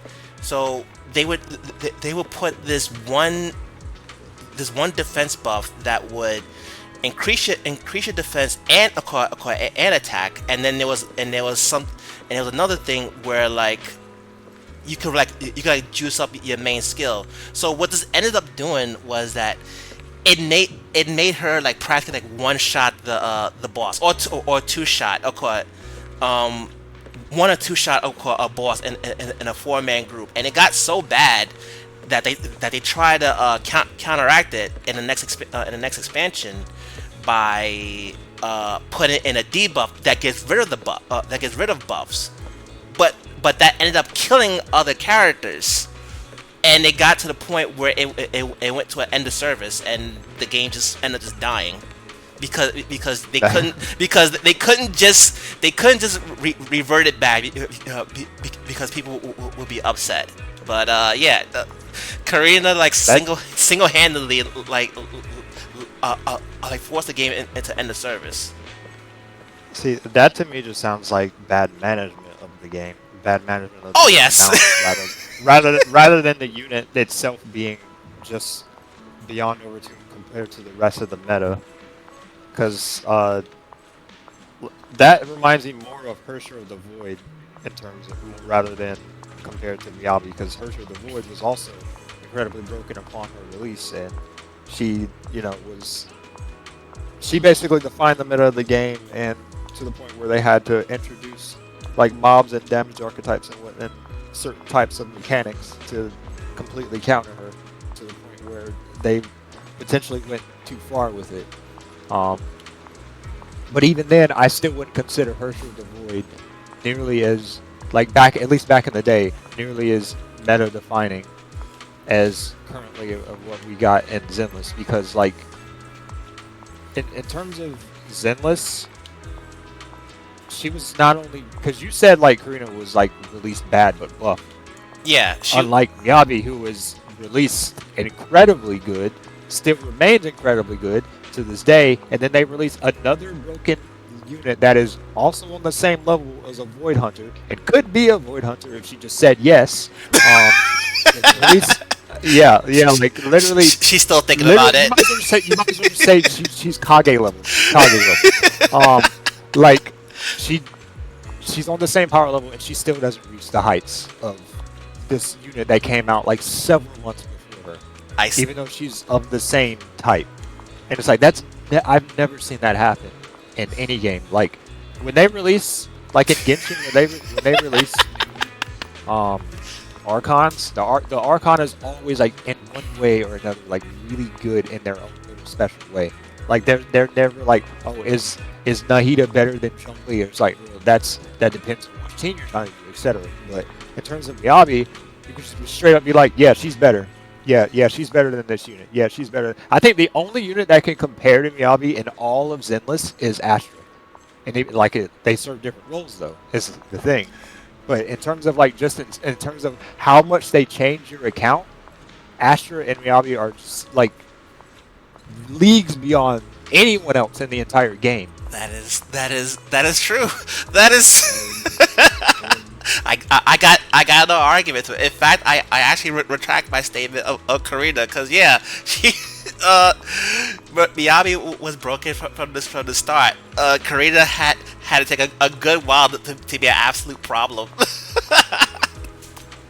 uh, uh, I mean, and for me, I don't even really have a problem with it, because even the first time we saw her in the story and just destroying the Nineveh, even though Nineveh didn't die, but we saw how powerful she was in the story, and then when we finally got to play her, I mean, to me, right, it felt like the power level that was showcased, it felt congruent. I don't know if that's the word, but it felt like I'm actually have the same power. It's OP, but it felt like it was kind of it felt I don't know how to say it. It's not out of place. We saw how strong she was from the story, so she didn't came out of nowhere just being powerful for the sake of being powerful.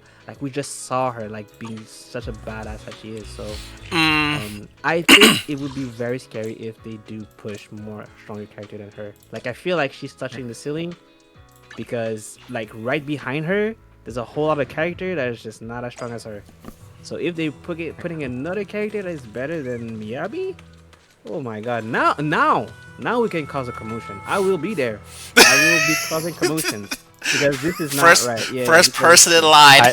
I have a problem. I Sir. actually have I have a few things to say about that, because I actually hear that comment a whole lot in terms of why she's strong. And here's my counterpoint to this. Always is why is Astra so strong then? All she does you're is right. sing. In terms of support, yeah. She why kind of is she came out so of strong? nowhere, Oh, actually. I mean, she was she just there. sings. Like we saw her. Why is Vivian so strong? Like why is all these other units so strong? Why is Nicole so strong? Yeah, Well, Nicole It's is like very strong. I don't think power level and the story should change game balance because then you're just gonna have you're gonna have Dragon Ball. The what's the new Dragon Ball game called? I forgot. the gotcha one, I do not No, know. not the Gacha. Not the Sparking Gacha. Zero. Yeah, Sparking Zero. You're just gonna have another Sparking Zero situation. You balance off the story rather than actual how you should balance gameplay. Because this is a Gacha game, and I get it's single player and all that stuff. But the issue with that is when they release these characters that are so far and above the rest of the cast. First off, it's going to make that unit feel like a must pull. Second off, they're going to have to balance the game around that unit, a la, once again, Herrscher of the Void. Yeah. I hate it when they have to balance the game around the character. It is the worst way to balance your game because look at Brawl. They had to balance their entire tier list purely based off of Meta Knight. Like, does he beat Meta Knight? No. What does he do against Meta Knight? The Ices can grab Meta Knight, Snake can camp Meta Knight, etc. The list goes on. The same thing goes with this character here. So, like, story should never, ever, ever dictate how strong the unit is. And I hate to whip out this card, but recently in we recently got Kartathea, right, in 2.4, who is let's just say, you know how Genshin has Archons, Zenless has Void Hunters, etc., etc. She's the Sentinel Resonator, which is the equivalent to that, right? So I think they did a really good job at how they managed her. She's a very, very strong unit. She needs her best team to be like at the top of the top, but she's a very strong unit, but she isn't so far above everybody that everything's bounced around her. But at the same time, as you said, Sammy, Sammy, Sammy on the Yeah, mind. I mean, it's close. Yeah. But yeah, go ahead. yeah. So before when you said she felt like she was strong in the story and whatnot, the thing is, right? Everyone always says, and they compare this character a lot to how like Genshin bosses are playable. You know, like Arlecchino and all them, how they're playable in the game and how they feel nothing like how it is to fight them. Whereas Kartathea and Fleur de Lis, which is her transformative state, you're just straight up playing the boss. Like she retains the same massive size, she has the same animations, she has the same like incredible feel, all that stuff, and she can stay in the state. She floats, she flies, she does all the things that her boss does. But at the same time, they still balanced her to make her feel like a great unit, but not incredibly overtuned unit. But they still made her feel really good and compared to the boss version of her that you fight. And it's like, I wish they could do the same in these other games, but they never really pull that off. Maybe it's just the Kuro thing, because they've done it in PGR as well. They've made playable bosses, and those playable bosses feel really good. And honestly, this goes for any game, honestly. Because there's a meme of, like, when you fight the boss, and then when you play the boss is always Oh yeah. like trash. Yeah, that's always a meme. But Kuro doesn't seem to have that issue, and I don't know what. Like, I wish other companies would do that like better, that specifically the fight the boss and play the boss type thing. But yeah. I mean, I guess the closest one I could. Well, no, not really. I was going to mention Capcom with Marvel vs. Capcom 3, but then I remember people hating Virgil and Zero and Wesker on the first iteration of Marvel vs. Capcom 3. So never mind. I mean, well, no, Yeah. Devil May Cry did do it well. The game itself, because when you get to play Virgil in that game, he does feel good to play. But I feel like that's kind of a given because it is a stylish action game, similar to Bayonetta does the same thing. When you play Jean, she feels good to play, etc. Like I feel like the stylish action games do him service. I think mainly what I'm thinking of is like when you fight these super bosses that are like something that you normally wouldn't get to play, because Virgil I'm at a roll today. Virgil is it's like he's a humanoid character, so it's kind of easy to design him, especially in a game like that. But like it's like imagine if you got to fight who is the final boss in not Virgil, the second final boss in Devil May Cry 3. I think it was like their dad. I think so. Yeah, when you I forget the name, and I know Ninjaling is gonna yell at me. But Wait, continue. yeah. final boss? Wasn't it like Dante versus Virgil at the end? No, I said before Virgil. They fought Oh, someone okay, okay. together. I think it was a Papa. But, basically, or even just in DMC 5 when you fight the final boss in that, but he was actually the first boss, and you're supposed to lose against him. But like, imagine if he became playable. Like, maybe Devil May Cry would do him justice, but any other game would just butcher him. They would probably tone him down the size, make him a humanoid, and if they give him that state, God forbid they give it, it'd be neutered to oblivion. Like that's yeah, like that's my point. It's like these games just can't really seem to get it right, and it's like going back to Zenless in the case of Miyabi. God forbid she was a boss. Like, let's be real, her boss form would be leagues beyond what she has now. Because right now, like the times that I got to play her in the trials and whatnot, I was just spamming LMB until I got enough things, like either energy or whatever, and I just held LMB and she just did super quick slashes and whatnot, and that was kind of it. Like, but if she had a boss form, like think of like the cinematic she's in. If she had the boss form, she would be doing those things that she's doing in the cinematics. Yeah. Yeah, I think that's But what I was pointing out. I think, yeah, I do agree. For example, like it might be toned down a little bit in terms of like how fast she kills things. But I like when I saw like Nineveh, like how as a boss we keep fighting it, and just her like almost like one shotting it, like it gives like a good scale of how strong she was. Let me actually ask you this, color like in Kartitia, that's her name. Do we have like a cinematic where she kind of do similar thing where you kind of yeah, see yeah, her like power level yeah, we against do. something that is greater? Yes, Okay. she's And had it, two it, cinematics it, so far, hmm And essentially what but you're there's saying, also in-game stuff. is, sorry, can you say that again? There's also in-game stuff too, where she's also fought in-game quite a lot. Like we've seen her a lot in the game, like a whole lot. Mhm. So like that's why she has the hype that she does, because Okay. she's Well, yeah. actually been built up a lot. Okay. Well, that's fair. I guess at this point it's just different preferences. I do like how broken she is. To me, like it felt like she was meant to be broken. So yeah. I don't mind the tier. I don't mind them being, tier 0, because like I said, Karthathea is broken, but you also have to be like good in the right hands, and she isn't like massively overtuned above the rest of the cast. That's Oh just yeah. my major issue. That's just my major issue is the massively overtuned part. I don't like. I like game balance no matter the game. Like unless it's Mhm. specifically a game that's supposed to make you uh feel like a god, basically. Like like the Crackdown games or Prototype 2 or games like that. Which gacha games Mhm. are definitely not that, but unless you swipe for it. But yeah, like Fair. yeah, they're not supposed to be that way. So it's like it really is just. I feel like it's not a great way to do it because, like I said, they have to balance around that character rather than balancing around The what game. the games. Yeah, what the games introducing. Hmm. It seems like they feel they have to do that with Yishuin, which they don't at all. Yeah, she's not really like scaling down Miyabi. She's still doing her thing. She's still like Yeah, slashing everything.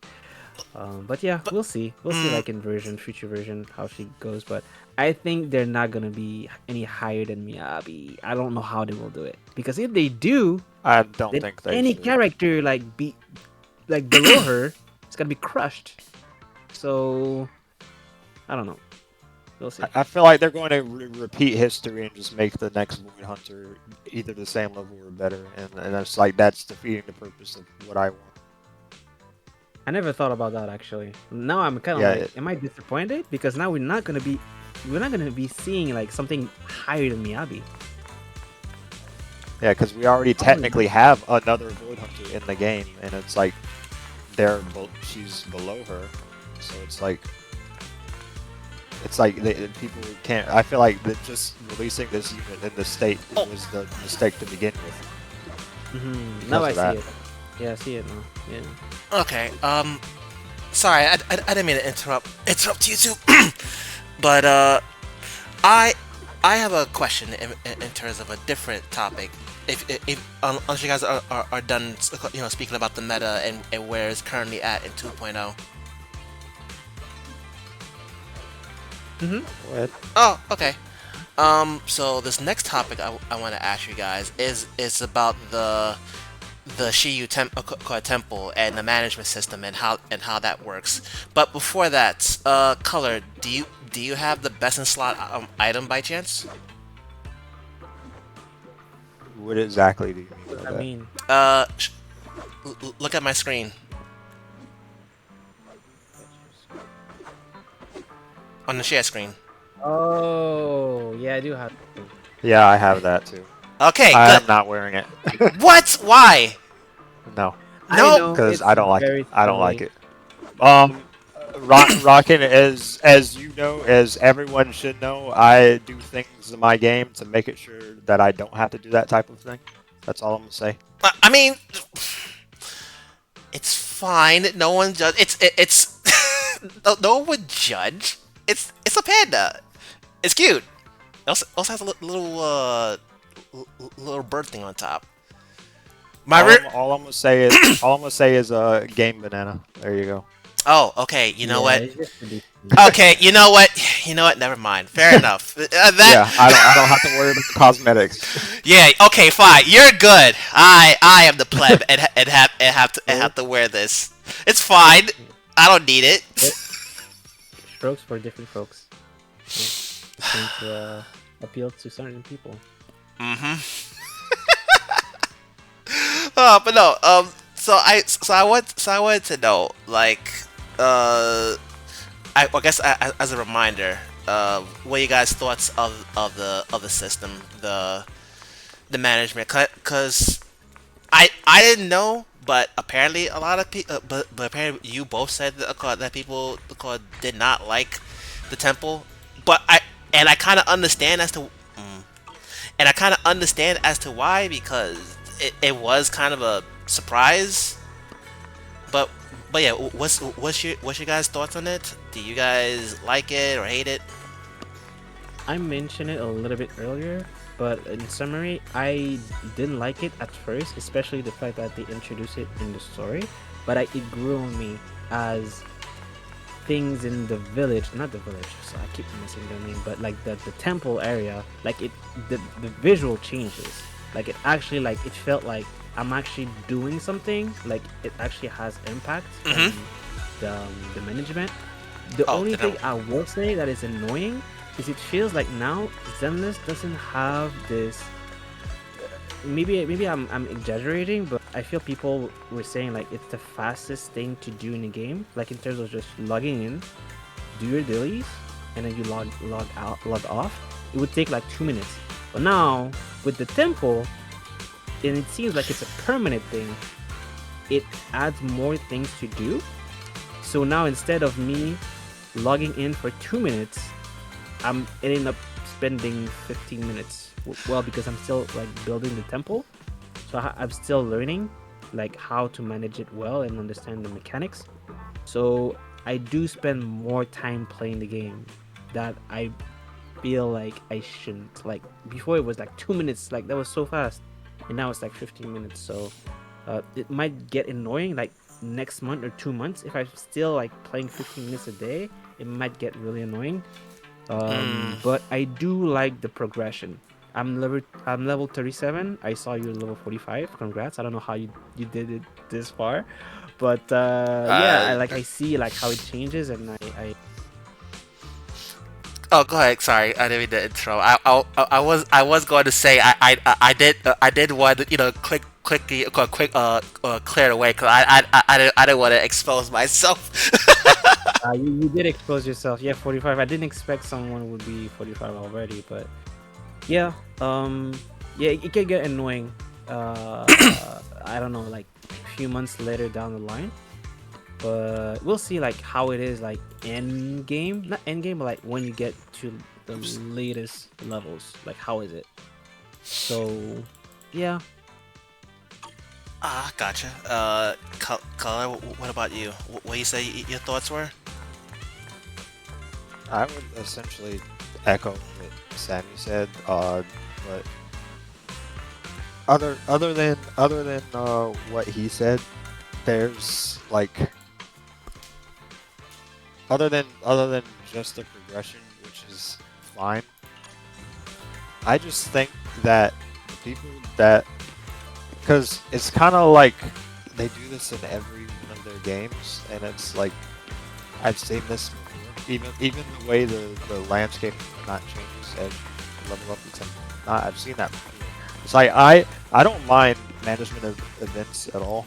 Hmm. Personally, they're all right, but my biggest gripe with all of it is more than just it's kind of what Sammy said, right? Like you log in. You used to log in, and you got a like 5 minutes to play the game, and then you're done with everything that you needed to do. But now you have this temple stuff, which also technically has its own dailies. And God forbid you wanted to buy everything from the rotating shop, which now exists, and it resets every week. So if you wanted to buy stuff from that, you'd also have to You'd also have to do the commissions from Sweetie and get enough coins to get all that crap every week. And like it adds up. Yeah. yeah, it just adds up over and over and over to the point where it's like it just gets beyond tedious. It's like that's one thing that won't go away is that weekly shop reset. Like even if there's a even when you get a better way to like sell stuff to make that currency, you still have to like craft it all. You still have to keep track of what they want to sell and whatnot. And it's like at that point, it's like I don't even want to do it. Yeah, it is a light manual labor that no one asked for. Oh, sorry, light responsibility that no one really like asked for. No one asked for it. Literally. Yeah. Yeah, no. Cause yeah, there is a lot there is stuff you have to do, and let's see. Oh wait, there is stuff you have to do. You do have to like manage. You have to pick the route. You have to level the bamboos. You also have to do the mini gotcha system with the bamboos. There, it's a I can see this being annoying for most people. The only reason why it wasn't bad for me is because I I'm I'm mostly like fine with things like this, and it was only overwhelming at first, but as I level up and like made money, it became less of an issue. But it'll still be annoying. I feel like it'll still be annoying even after you like max out to like level 45, because you still have to manage your sales and and the stuff you buy, and and you have to go and you have to go to Sweetie. It is something to do, but again, it's not something people really ask for. So it's nice, but it probably could use a fix. But Color, you said there's no way they could like outright fix it, right? They definitely can't fix the way the shop is unless they change the way we get the currency from the shop. Because right now you have to go to Sweetie and you have to go to the second tab that she has. Direct. Yeah, the regular procurement. You have to do all those order materials and just to get, and you have to do it a lot. You have to do it a whole lot because you barely get enough. You get like 50, 100, and one item costs that. Just one costs that. It's really dumb. the the silver lining in this is that you don't need to go absolutely too hard, because a lot of the quote unquote 35 or a lot of the quote unquote 45 stuff that Vince over here sells is more is more or less like well, no, not here.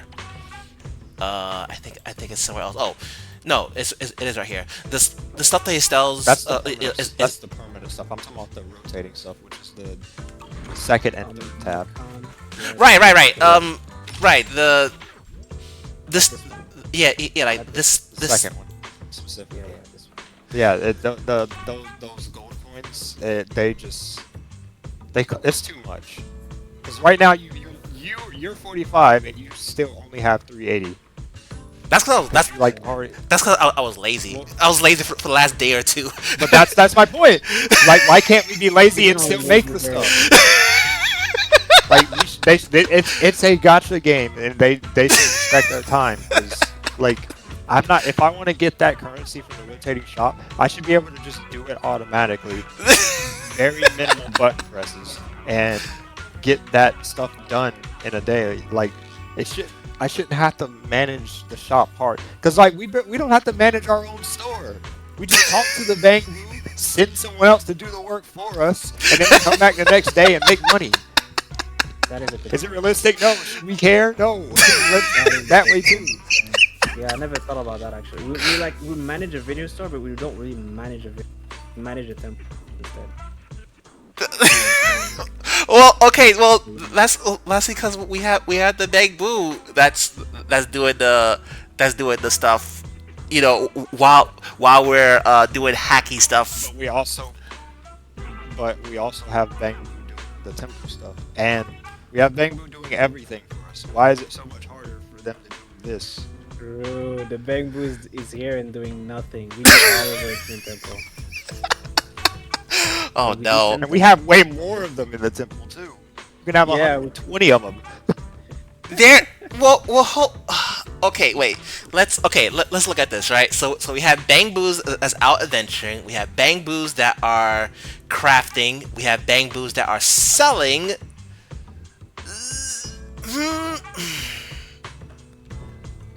I am no wait. I'm trying. No, I am trying to think of this. We are the middleman in all of this. We are the commanders telling them to go do this and do that. So they can go and make these gold coins for us too. Okay. yeah, I feel like it's gonna be like rework for sure. Like I can hear it. I don't even know the people sentiment of Temple yet, like late game, but I can hear it already. I hear it. I'm not even like I didn't check it out, but I can hear people are screaming. This shit needs to change because I'm pretty. You guys know me. I'm pretty positive, but this shit is not cool.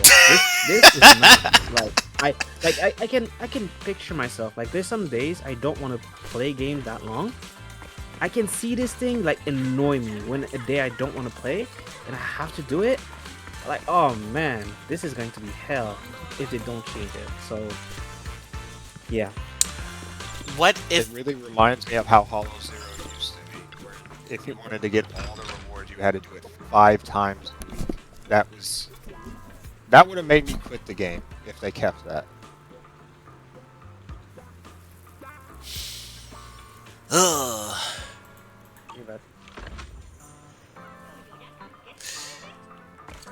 But yeah, do we have other points? Because I do start to feel a bit sleepy now. Like I uh have work tomorrow, so um if you have other thoughts about it, we can still talk about it. But yeah, just a heads up. okay, gotcha. Yeah. I'm trying to think. I think so let's see. We talked about the anniversary, the the thoughts on the gameplay, the quality of life, the All meta. right, if we want to talk about one more thing, it could be the story. Oh Oh, yeah. Sure. yes. Yeah, because I was thinking of we could talk about the story and how people feel about the events. But yeah, let's talk about the story. What is everyone's thoughts about the main story and the side quests as well? If you guys played it. Okay, so in terms of the way the story is beginning, it's very slow. I like the direction it's trying to go, because I love training arcs, and I really hope that we get a playable Bell and Wise in the future, That would I think actually it's gonna be legit. happen. Yeah. That would be so cool. Like I would love that. Right now it's incredibly slow though. Like, cause like the story didn't blow me away whatsoever. It was like just whatever. Like we just kind of trained. We did some things. We fought a thing. We beat a cult. Kinda, we kinda, sorta. we contributed to beating up a cult. Yeah, we beat Sort up. of. Yeah, Even the kinda. yeah. Yeah, it's like right. And Wise didn't even change into his or Bell if you're playing Wise. Your sibling didn't even change into their attire at all throughout the story. They had to change into it during the temple quest, which is weird to me. Um, I wish they just got. I don't know why they had to always have your siblings sit back. I don't know why they couldn't just go with you for once and have like the same equal amount of training that you got. Because it feels like your sibling says, "I don't want to be like dead weight to you," but they learned nothing throughout the entire story, and I still don't see any evidence of them getting any training throughout So the story. it was actually mentioned that the sibling was going to get the training, the next day, or at least we'll try to get the training the next day. But I believe Ishuan is also training them one by one at a time, and is putting more attention on the playable sibling as opposed to the the side sibling. That sounds so bad when I say it like that. But all I'm saying is that I believe he's getting training, but I don't think he's getting as much training, because he's also making sure things are all right with the playable character in the hollows. Also, but yeah, the story did start off a little slow. It's interesting how you are totally for them being playable and in a training arc. What about you, What about you, Sammy? What's your thoughts of the main quest? I liked it. I think there's a lot of people who already said already like this.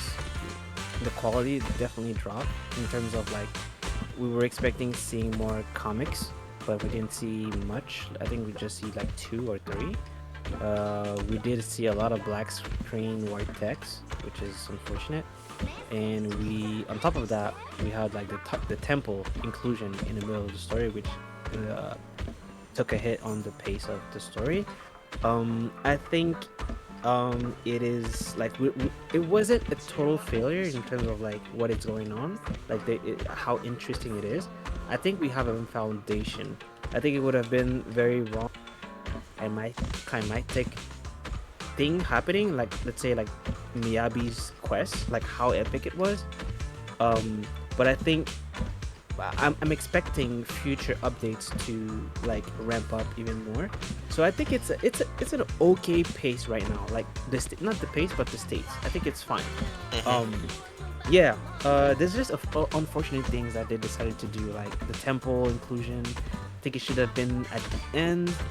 um yeah, I enjoyed it for what it was, and yeah, I'm looking forward to like what's next in the future patch, and especially like the characters, like we keep seeing them, and even like the dog guy, like Kamono, I forgot his name, but he's A- the dog tyrant. Asho. Wait, no. Oh no, that the Thyron, Yeah.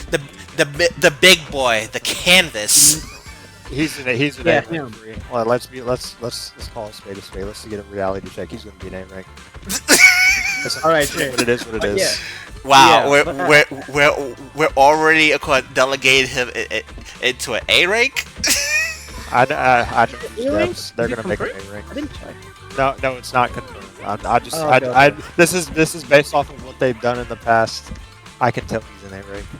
Oh, okay, that's your intuition. Okay, gotcha.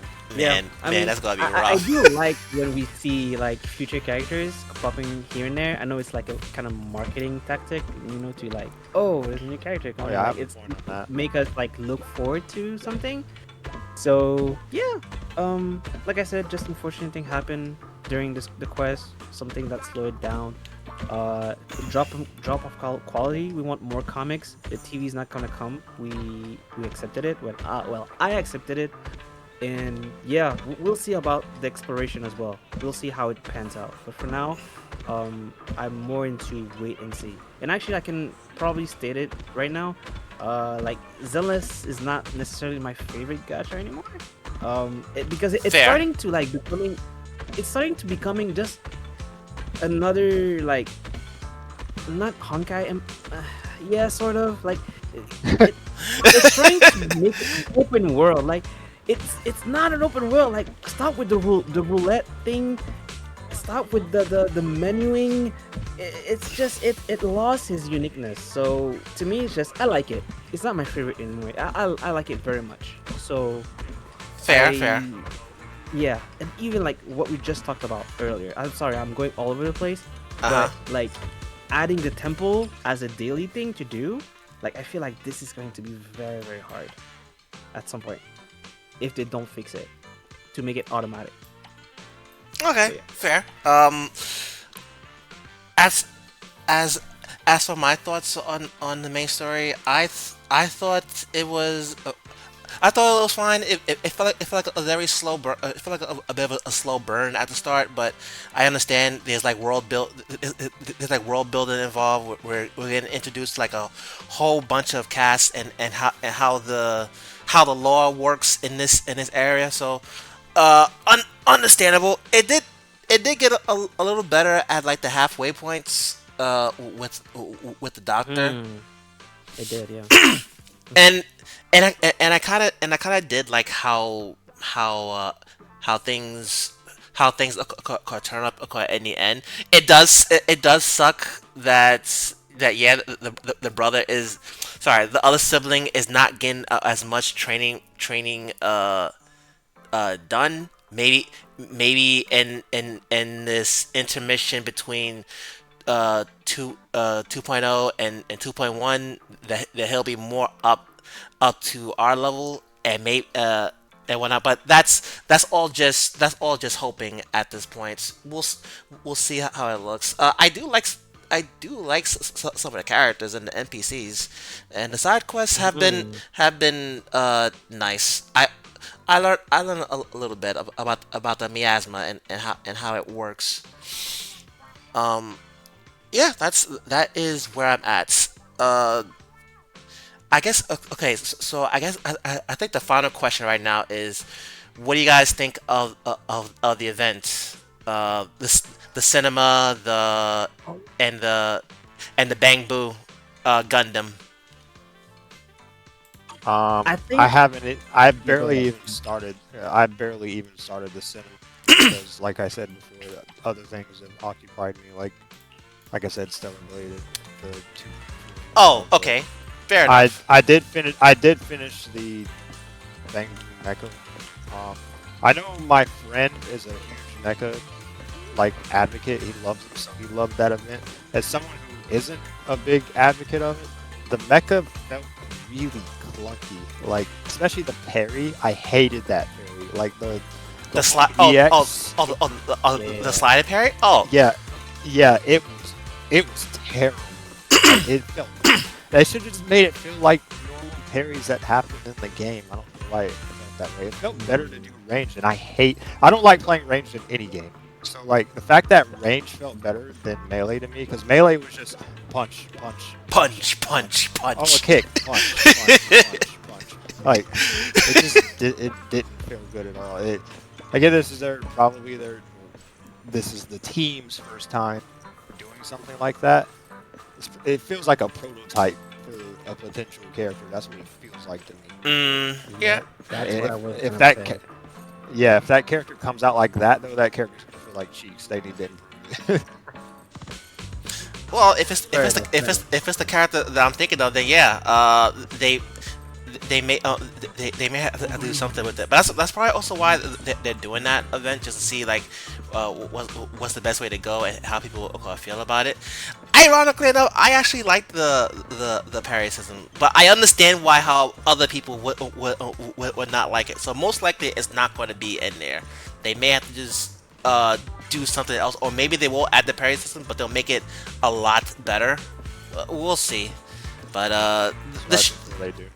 uh, the did you ever try the shield, the the shield portion of it, like Yeah, the I did all of them. Well, you kind of had to do all of them. okay.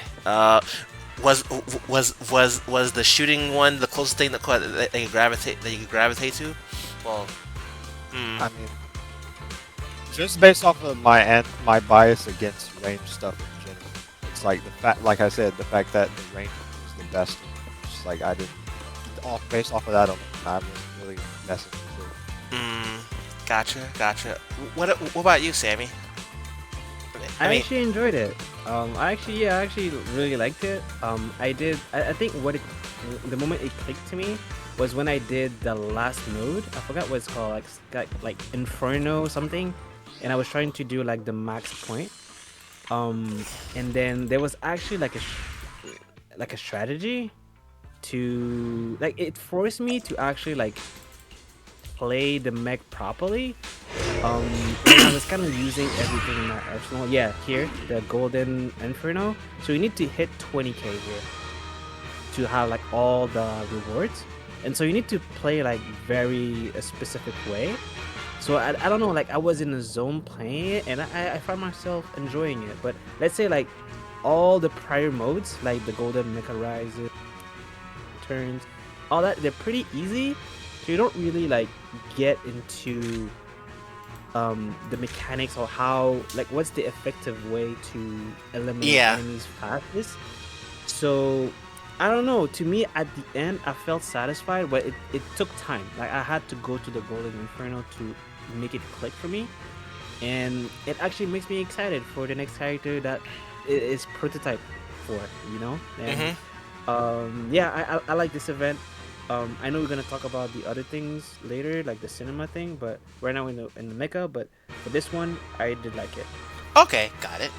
Um, and since Color only said that he only had time for this one, you played the cinema Samyboy or not? I did. I did Okay. all of it, and I think it was uh boring. That's why I I didn't think do it so, it because it was looks boring. boring. That's why I didn't do it yet. Yeah, I think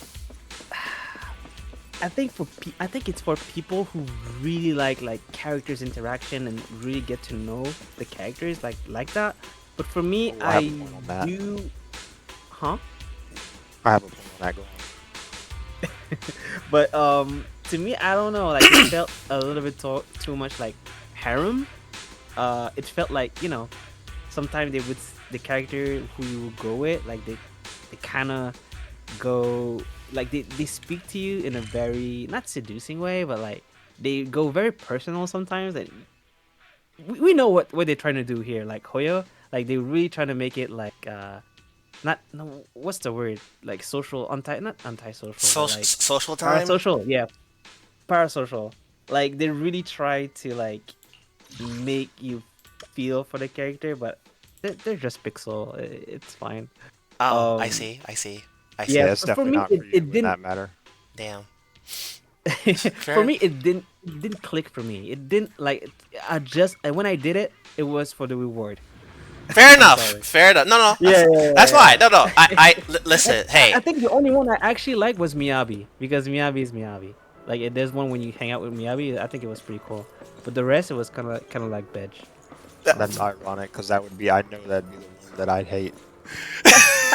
Because I know you don't like Japanese Man, tradition why? and how people do. Well, my Yeah. issue with the concept of the event is that, as you said, it's meant for people who like really like those character interactions, right? But for people like me, I do really like character interactions, but I want to pick and choose who I interact with. That goes for Oh every game that I yeah, play. true. And they do Yes, not let you do that, and that they do turned not me let you off do that. so much from even starting the event because it's like we all know I do not like Miyabi whatsoever. So like me having to interact with that character, it makes me not really want to even start it. And that goes for like other characters in the game too. Like I don't want to interact. I don't know if Poker's in it, but I don't want to interact with her. I don't like her either. Oh.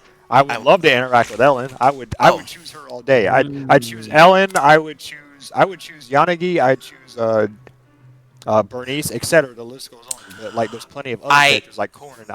Not Corrin. I actually like Corrin. Like I don't really care for Piper, to be honest. I wouldn't choose Piper. I wouldn't want to play with like interact with any would of those characters. But I knew it would just force you to interact with some of these, and it's like the second I heard, like my friend told me, uh, that I had no choice in the matter. I was like, okay, I'm just gonna save this for later. And um honestly, skip through the characters that I don't want to interact with. okay. Yeah. If it makes you feel a little better, there is one character you can watch a movie with. I could tell you the character if you want. I'll just find out. I know there's gonna be some that I enjoy. Like I said, I'll skip the ones that I don't like and listen to the ones I do like. I see. Okay, fair enough. I wish. Or if I I can't wish. skip, at least ignore or whatever. I wish you good luck. Okay. Yeah, so let me adjust what I said. So I think it's a good one, but unfortunately they don't really let you choose who to hang out with. So you end up hanging out with people who you don't care.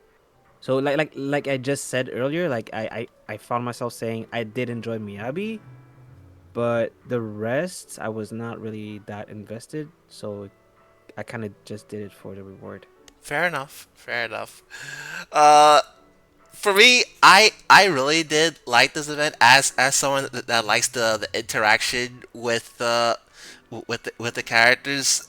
It was also nice to see that the NPCs were also included into this. I do I huh? That's true. Like some NPCs like Coco. Coco was there. Yeah, that was a nice surprise, honestly. Yeah. But I know she's also like probably one of the favorites as far as NPCs are concerned. At least to the devs, I don't know, but I do share Color's sentiment on not being able to choose your own people to invite. You would think it could be an option at least after when you do it, but Yeah. it's The not. quality time? Yeah, but it's not. It's an event. It's so sad. But it is going to be, I believe it's going to be a permanent event. So he is hoping that that they will add more characters in time. I I will let you know, also know this color. There was a character in there that I saw in there. I that I get that I did get turned off by, but only because it was very expected. I didn't want it to happen, but it did. But it's fine. Like it was still very enjoyable. I love the event, and I hope more like this happens. But of course, this is as Sammy put it. This is for people that likes the interactions with the characters. So for others that may not care about it as much, yeah, uh, just go ahead and get and get the rewards. I don't blame anyone. Yeah. Very parasocial, essentially, which I'm not really into. But yeah.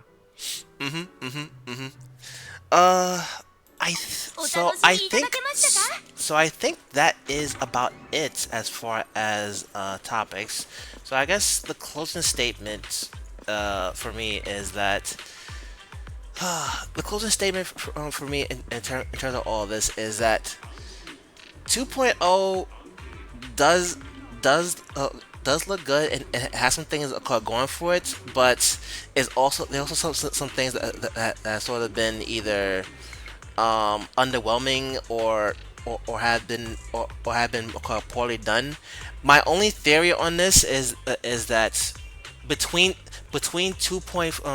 Between 1.4 and 2.0, when they have made the decision to sort of cut TVs and like transition over to a different a different sort of thing to add into it. There was probably a lot of growing pains, a lot of things they had to sacrifice.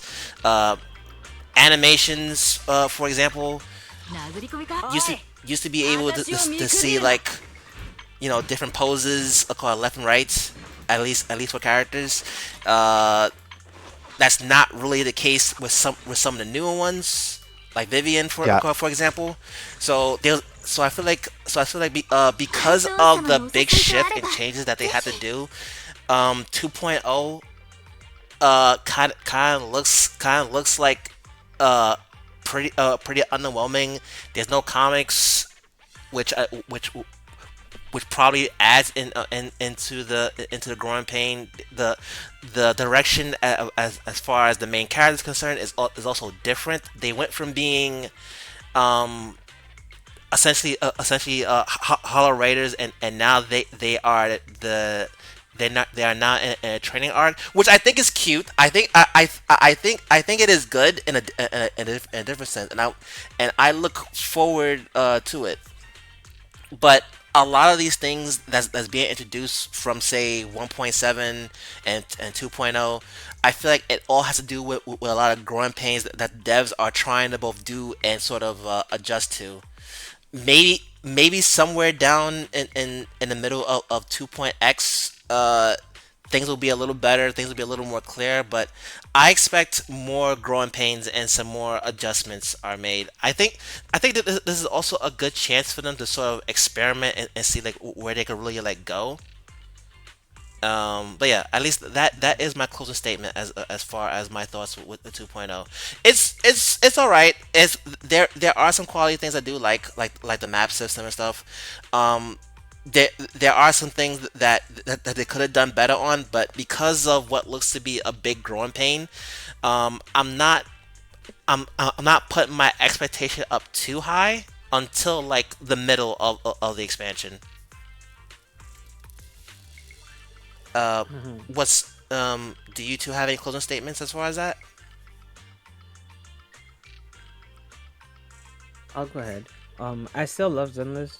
The reason why it was my favorite one is because it was so different from the other ones, and it feels like the higher ups in Hoyo, they kind of want to go back to what they know best, and unfortunately it's starting to lose that charm it has. It still has like this very cartoony characters, which like it's never gonna go away, especially like their trailers, like it's very goofy sometimes. um so this is like, at least like, I have that for me, right? But it did lose a little bit of quality, and we it during the story. We have less comics books, like it's literally like one of the things that was super like we'd never seen in other. You can correct me, color, but I don't think we have any comics in Gacha. But we this do. one we had. Huh? We do. There have Which been game? comments before. I know that End game. yeah, in game. Okay. Continue then. I can't think off the top of my head, but there have Okay. been comic Mm, books. as like I know I've seen storytelling it. tool. Yes. Okay. Well, never mind then. I guess I just like what they offered here for this game. So I'm biased towards it.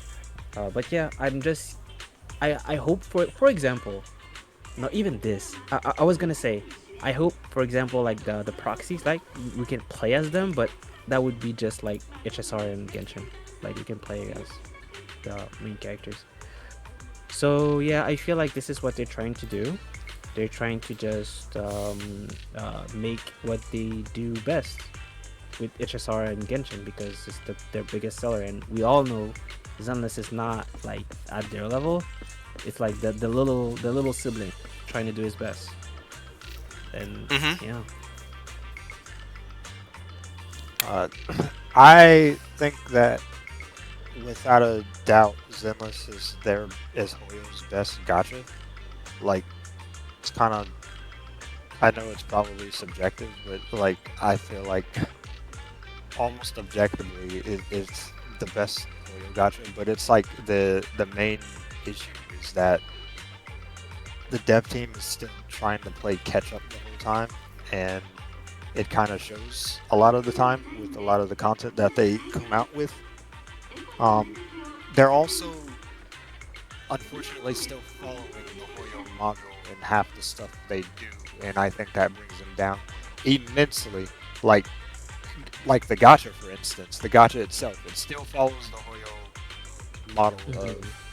50-50 plus 75-25 for weapons and whatnot, and that's just like I literally break away from that. It is cringe. It's unnecessary. I think it also the same thing with gear. They do gear slightly better with the music shop and the fact that there's no like lower high rolls. They do that part better, but it's still tons and tons of layers of RNG behind it. Literally, no one plays these games to be endlessly disappointed 24/7 trying to get like a single good piece for their favorite character, their favorite wife or whatever. Like I think it's such an outdated model. Um, I don't even play a Theory or Restart, but I hear that game has improved upon all that type of stuff with like the lack of RNG on their gear and every gacha pull is 100%. It's like I feel like that's a much better way to go around it compared to what all the Hoyofied games are doing, because like they adopted that crap because they think it's like a good thing and it works, and it's like it only worked for Hoyo because people like they grew a fan base during COVID for Genshin, and that fan base just stuck with them through thick and thin. Kind of like Nintendo. Nintendo's doing a lot of awful things, but people are gonna stick with it because they still like Nintendo games. It's the same difference with Hoyo gachas. It's like even if they release anything new, people are gonna gravitate towards that Mm, automatically because it's an IP they understand and whatnot. So I feel like they just need to do away with their the outdated module that they introduced to the world. By the way, because this 50-50 thing wasn't popularized until they did it. right. Yes. Because yeah, No, no, no. I meant I agree with you. As in, like, I do remember that quite vaguely, because once again in Dragalia we didn't have that. I don't even remember what the pity system in there was like, but it was definitely not as transparent as it was like in Genshin or Hoyo's model. yeah. So Hoyo the good thing Hoyo popularized is the guarantee, but they also brought down the rates and they brought in the 50-50 alongside it. So it's like I wish all that would just go away and just bring back like just do what a theory of restart's doing. There should be no reason we have to gamble that hard for a single character. A character costing up to $475, a singular copy is like it's a scam. Like there's no other way to put it. It's a straight up scam. It should never ever cost that much. Like think of like I actually watched the Cosmos stream today, and he was playing Rua, and he was talking about how the new outfits in that game were kind of like way overpriced and whatnot. He's also a Rua Glazer, by the way, but he's talking down about how, and I agree with him, how the costumes in that game cost way too much for what they give. Same with Zenless, same with Genshin, all that other crap. They cost way too much for what they're going to give, and there's been other gacha that have been way more expensive. Um, and he compared it to Smash, the previous scene that he was in, and how uh, like a whole character and a stage in Smash costed $5.99. But color, It's ridiculous to think. but color. No. Okay, that's the most rip-off outfit of them all, and now that's coming from me, the biggest alien glazer in the world. Okay, But like That's why I'm that she, laughing. I'm outfit like, is a why? You can tell it? massive rip-off. but she's so That cute. that outfit is a massive rip-off. She's You so know why? cute in it Because though. it's already been in the game. They should have just given it for free.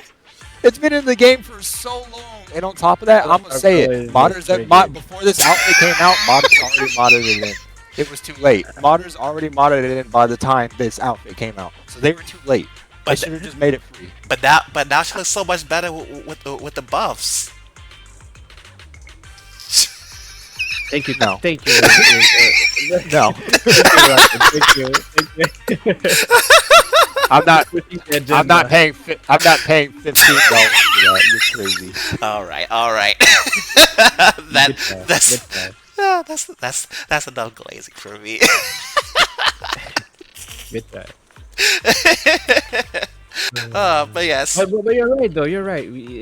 I mean, people are paying it, so they just gotta keep doing it. We gotta vote with our wallet, but I uh, say the we, same thing with other plenty of other gaming things, but it'll never change because yeah, gamers don't have gaming. self control. Yeah, exactly. Gamers don't have self control. Yeah, yeah. like there's plenty of people. This is out of topic, but there's plenty of people who said they were not gonna buy Nintendo Switch 2, and they did. I'm one of them, except I actually didn't I'm one buy of it. them as well. I no, I didn't say I wasn't gonna buy it. I just said Mario Kart There 8 was a bit too pricey, but I did buy it at like bundle, so whatever. I didn't buy it. there were also a Which, lot of people that was making a stance on that I forget her name, the HSR character with the oh, scythe. Casters. Yes, Yeah, Cassius. yeah, the They global passive. yeah. In terms of Castorus, I hated the global passive, but I never said I wasn't going to get the character. I was saying I'm playing for meta, and I'm getting her purely for meta. Because honestly, Castorus herself, she's whatever to me. I like. She's not a character in that game I fully enjoy. She's not an archetype I fully enjoy. But I got her for meta, and honestly, I actually got Hyacinth also. And Hyacinth is my least favorite HSR character right now in terms of like design and personality. I do not like that character, but I rolled her for meta. Fair. In terms of HSR, I just roll purely almost for meta, or if that character buffs Topaz. That's the two things that I roll for, either meta or Topaz. That's it. You know what? I respect that. I respect that immensely. Buff your girls any way you can. Yep. Getting buff?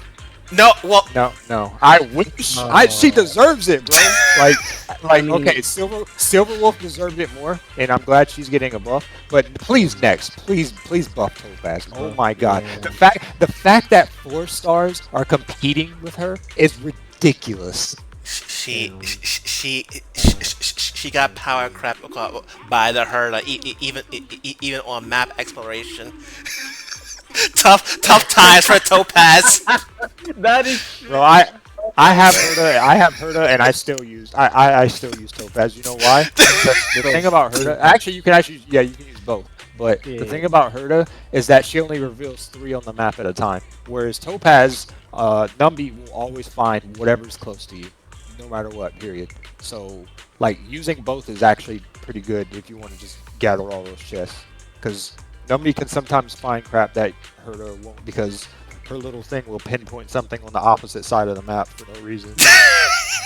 So Guys, true. I'm down to do like an SSR conversation next time because they did Oh, introduce skip button next, and I'm really like intrigued how you guys feel about it. Oh, I would be a lot more harsh towards HSR. I'm gonna be honest. I would be a lot more But harsh. yeah, no, that was fun. all right. All right. So we could definitely do this in the near future. I will go ahead and get the insurance on the hurricane that's going to be from Color, holy hell.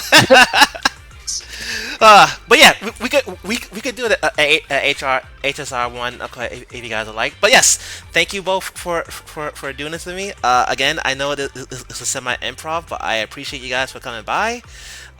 If you guys want to do your plug-in or mention, you are free to do so right now. I don't have any plugs. You can just find me in D1's chat because I'm mainly watching Lurky. So yeah, that's what I'm about to do after this. Oh, all right Just then. Oh, posting. Yeah, what yeah.